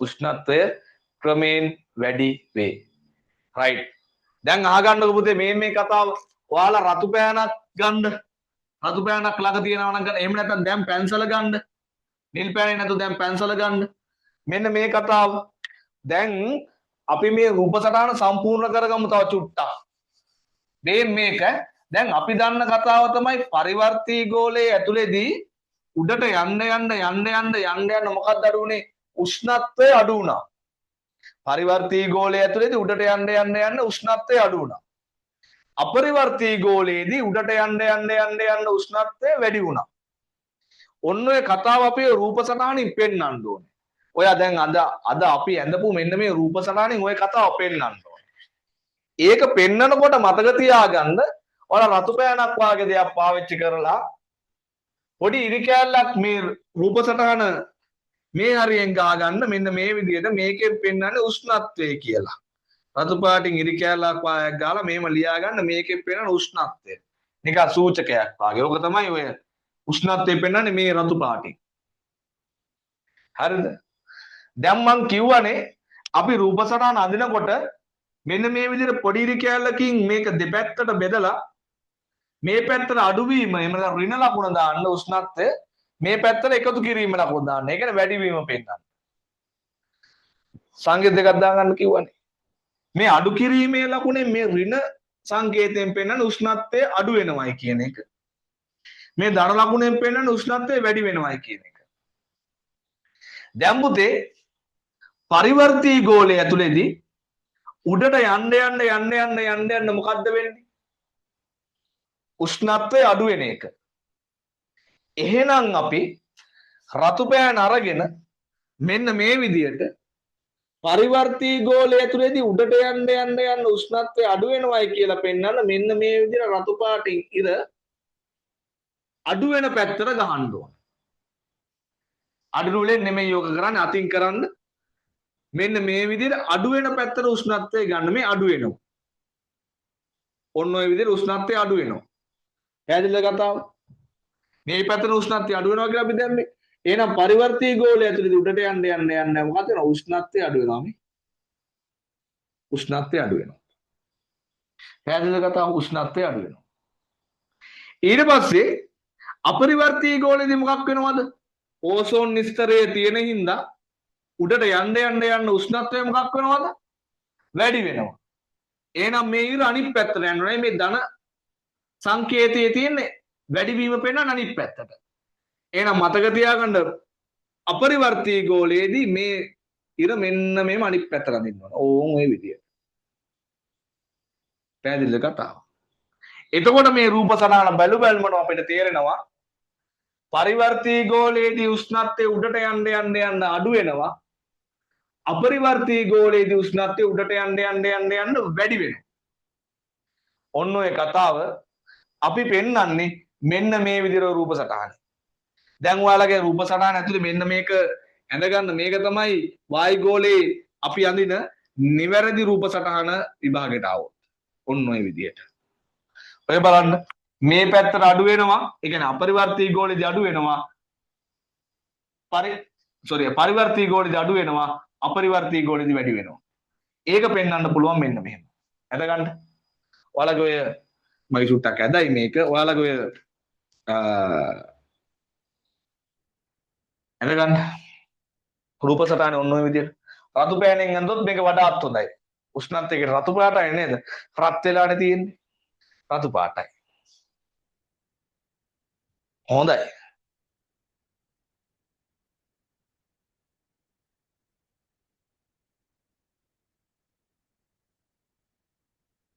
හරි නේද පුතේ? ඔන්න කතාව. හොඳයි එහෙනම් ওই ටික තමයි අද අපි ඔන්න කතා කරේ. අද ප්‍රායෝගික භූගෝල විද්‍යාව කතා කරන්නේ නැහැ මම. මොකද මේක මේ ටිකක් වැදගත් පාඩමක් භෞතික භූගෝල විද්‍යාවට තිබ්බ දෙයක්. ඔන්න අපි දැන් ওই ටික ඉගෙන ගත්තා. අද මම විනාඩි 5ක් චුට්ටක් කල් ඇතුව ඔයාලගේ පන්ති නවත්තනවා. මේ අපි දැන් ඔන්න කතන්දර ඉගෙන ගත්තා. මීට වඩා ටිකක් සංකීර්ණ කතාවක් මේක මම සරලව කෙටියෙන් ඔයාලට පැහැදිලි කරේ. එහෙනම් අපි දන්නවා වායුගෝලයේ අර උෂ්ණත්වය සහ පීඩනයේ වෙනස්කම් අනුව කොටස් කීපයකට බෙදලා තියෙනවා. පරිවර්තී ගෝලය, අපරිවර්තී ගෝලය, මෙසෝ ගෝලය, තාප ගෝලය කියලා. ඒ වගේ උස ගැන අපි කතා කරා. පළවෙනියට අපි කතා කරේ වායුගෝලයේ උස මීටර 1000 කිලෝමීටර 1000ක් විතර උඩට තියෙනවා. හැබැයි අපිට වැදගත් වායුගෝලීය ස්තරයේ තියෙන වැදගත් වායු වර්ග ටික තියෙන්නේ කිලෝමීටර 120ක් උඩ යනකම් විතරයි. ඒකත් අපි කතා කරා. ඊට පස්සේ අපි කතා කරන්න ගියා වායුගෝලයේ මේ ස්තර සම්බන්ධව කොටස් කීපයක් තියෙනවා. පරිවර්තී ගෝලය, අපරිවර්තී ගෝලය, මෙසෝ ගෝලය, තාප ගෝලය කියලා. පරිවර්තී ගෝලය ගැන අපි කතා කරා. මොනවද කතා කරේ? පරිවර්තී ගෝලය තමයි අපිට ළඟින්ම තියෙන වායුගෝලීය ස්තරය. මං කිව්වා ඉලිප්සාකාර හැඩයකින් තියෙන හින්දා ද්‍රවාසන්න ප්‍රදේශවලදී කිලෝමීටර 8කුත් සමකාසන්න ප්‍රදේශවලදී කිලෝමීටර 16කුත් වෙනවා කියලා. ඒතර උස සාමාන්‍යයෙන් ගත්තොත් කිලෝමීටර 8ක් 16ක් අතර තමයි පරිවර්තී ගෝලයේ තියෙන්නේ. අනිත් කතාව තමයි පරිවර්තී ගෝලයේදී කතා කරපු වැදගත්ම කතාවක් කතා කරා මොකද්ද? වායුගෝලයේ තියෙන සමස්ත වායු පරිමාවෙන් වායුගෝලයේ තියෙන සමස්ත වායු වර්ග වලින් 96%ක්ම තියෙන්නේ පරිවර්තී ගෝලයේ. 96%ක්ම තියෙන්නේ පරිවර්තී ගෝලයේ. අනිත් කතාව තමයි උඩට යන්න පරිවර්තී ගෝලයේ උෂ්ණත්වය අඩු වෙනවා. ඉහළ යන සෑම මීටර 1000කටම උෂ්ණත්වය සෙල්සියස් අංශක 6.4කින් අඩු වෙනවා. ඔකට අපි කිව්වා සාමාන්‍ය පරිසර පතන ශීඝ්‍රතාවය කියලා. මතකයි නේද? උෂ්ණත්වය විතරද අඩු වෙන්නේ? නෑ, තව අඩු වෙනවා. මොකක්ද අඩු වෙන්නේ? පීඩනයත් අඩු වෙනවා. මොකද්ද පීඩනය අඩු වෙන්නේ? ඉහළ යන සෑම මීටර 7000කටම වායුගෝලීය පීඩනය මිලිබාර් 470කින් අඩු වෙනවා. ඒකත් අපි ඉගෙන ගත්තා. එහෙනම් උෂ්ණත්වය අඩු වෙනවා කියලා කිව්වා. පීඩනය අඩු වෙනවා කියලා කිව්වා. ඊට අමතරව මතක තියාගන්න කතාවක් තමයි මේක ඇතුලේ තමයි මොනවද? වැස්ස ඇති වෙන්නේ, වලාකුළු හැදෙන්නේ, සුළං හැදෙන්නේ, ආර්ද්‍රතාවය හැදෙන්නේ. ඔය වගේ කාලගුණික දේශගුණික දේවල් සිද්ධ වෙන්නේ පරිවර්තී ගෝලය ඇතුලේදී කියලා අපි ඉගෙන ගත්තා. මතකද ඔය කතාව? ඔව් මතකයි. ඊට පස්සේ අපි අවසානට ඉගෙන ගත්තා මොකද්ද? පරිවර්තී ගෝලයේ උඩම කෑල්ල තමයි පරිවර්තී මණ්ඩලය කියලා කියන්නේ. ඒකෙන් තමයි අපරිවර්තී ගෝලයෙන් පරිවර්තී ගෝලය වෙන් වෙන්නේ. ඊට පස්සේ අපරිවර්තී ගෝලය ගැන කතාවට ගියේ. අපරිවර්තී ගෝලයේ පහළ සීමාව කිලෝමීටර් 16යි, ඉහළ සීමාව කිලෝමීටර් 50යි. මේක වැදගත් අපිට. මොකද්ද වැදගත්? ඕසෝන් ස්තරයේ පිරලා තියෙන එක. සාමාන්‍යයෙන් අපරිවර්තී ගෝලයේ කිලෝමීටර් 20ක් 30ක් අතර කලාපේ ඕසෝන් ස්තරය තියෙනවා. මෙයා කරන දේ තමයි සූර්යාගේ ඉඳන් එන අහිතකර පාරජම්මුල කිරණ ටික අවශෝෂණය කරගන්න. ඒ නිසා මේක හරි රස්නේ. පාරජම්මුල කියන රස්නේ හින්දා. පාරජම්මුල කියන තාපය අධිකයි. ඒ තාපය අධික පාරජම්මුල කියන ටික අවශෝෂණය කරගන්න ඕසෝන් ස්තරය රස්නේ. එයා තියෙන්නේ කොහෙද? එයා තියෙන අපරිවර්තී ගෝලය ඇතුලේ. ඒ නිසා අපරිවර්තී ගෝලයේම තාපවත් වෙලා තමයි තියෙනවා රස්නේ වැඩි, උෂ්ණත්වය වැඩි. ඒ නිසාම අපරිවර්තී ගෝලයේදී උඩට යන්න උෂ්ණත්වය වැඩි වෙනවා. ඔන්න ඔය කියන කතන්දර ටික අද අපි ඉගෙන ගත්තා වායුගෝලයේ පාඩමේ ටිකක් සංකීර්ණ කතාවක්. මේ ටික සරලව මම ඔයාලට පැහැදිලි කරලා දුන්නා. ඔය ටික පාඩම් කරගන්න ආපෝසරයක් ගෙදරට වෙලා. රයිට්. එහෙනම් පුතේ අපි ආයේ හම්බ වෙන්නේ ලබන අඟහරුවාදා හවස 8ට. මේ දවස් ටිකේ විතරයි 8ට ක්ලාස් එක දාන්නේ. වැස්ස පායපුවාම අපි අඩු කරාට පස්සේ 7:00ට පන්තිය දානවා. එහෙනම් ලබන සතියේත් අපි 8ට තමයි හම්බ වෙන්නේ. ලබන සතිය එනකොට ඊටු ටික අපි කතා කරමු. ප්‍රායෝගික භූගෝල විද්‍යාව ඊටු කොටස් ටිකත් එක්ක. මේ දෙක විතරයි චුට්ටක් ඔය සංකීර්ණ කතා දෙකක් තියෙන්නේ. උඩ දෙක එච්චර ලොකුවට වැදගත්. ලොකු කතන්දරයක් නැහැ. එහෙනම් පුතේ අදට ප්‍රමාණවත් අපි ලබන සතියේ ආපහු රාත්‍රී 8ට 2027 තියරි ක්ලාස් එකෙන් මේ කණ්ඩායමේ හම්බෙමු. එහෙනම් හැමෝටම සුබ රාත්‍රියක්. අපි ලබන සතියේ බදාදා අඟහරුවාදා හම්බෙමු. good night එහෙනම් ඈ.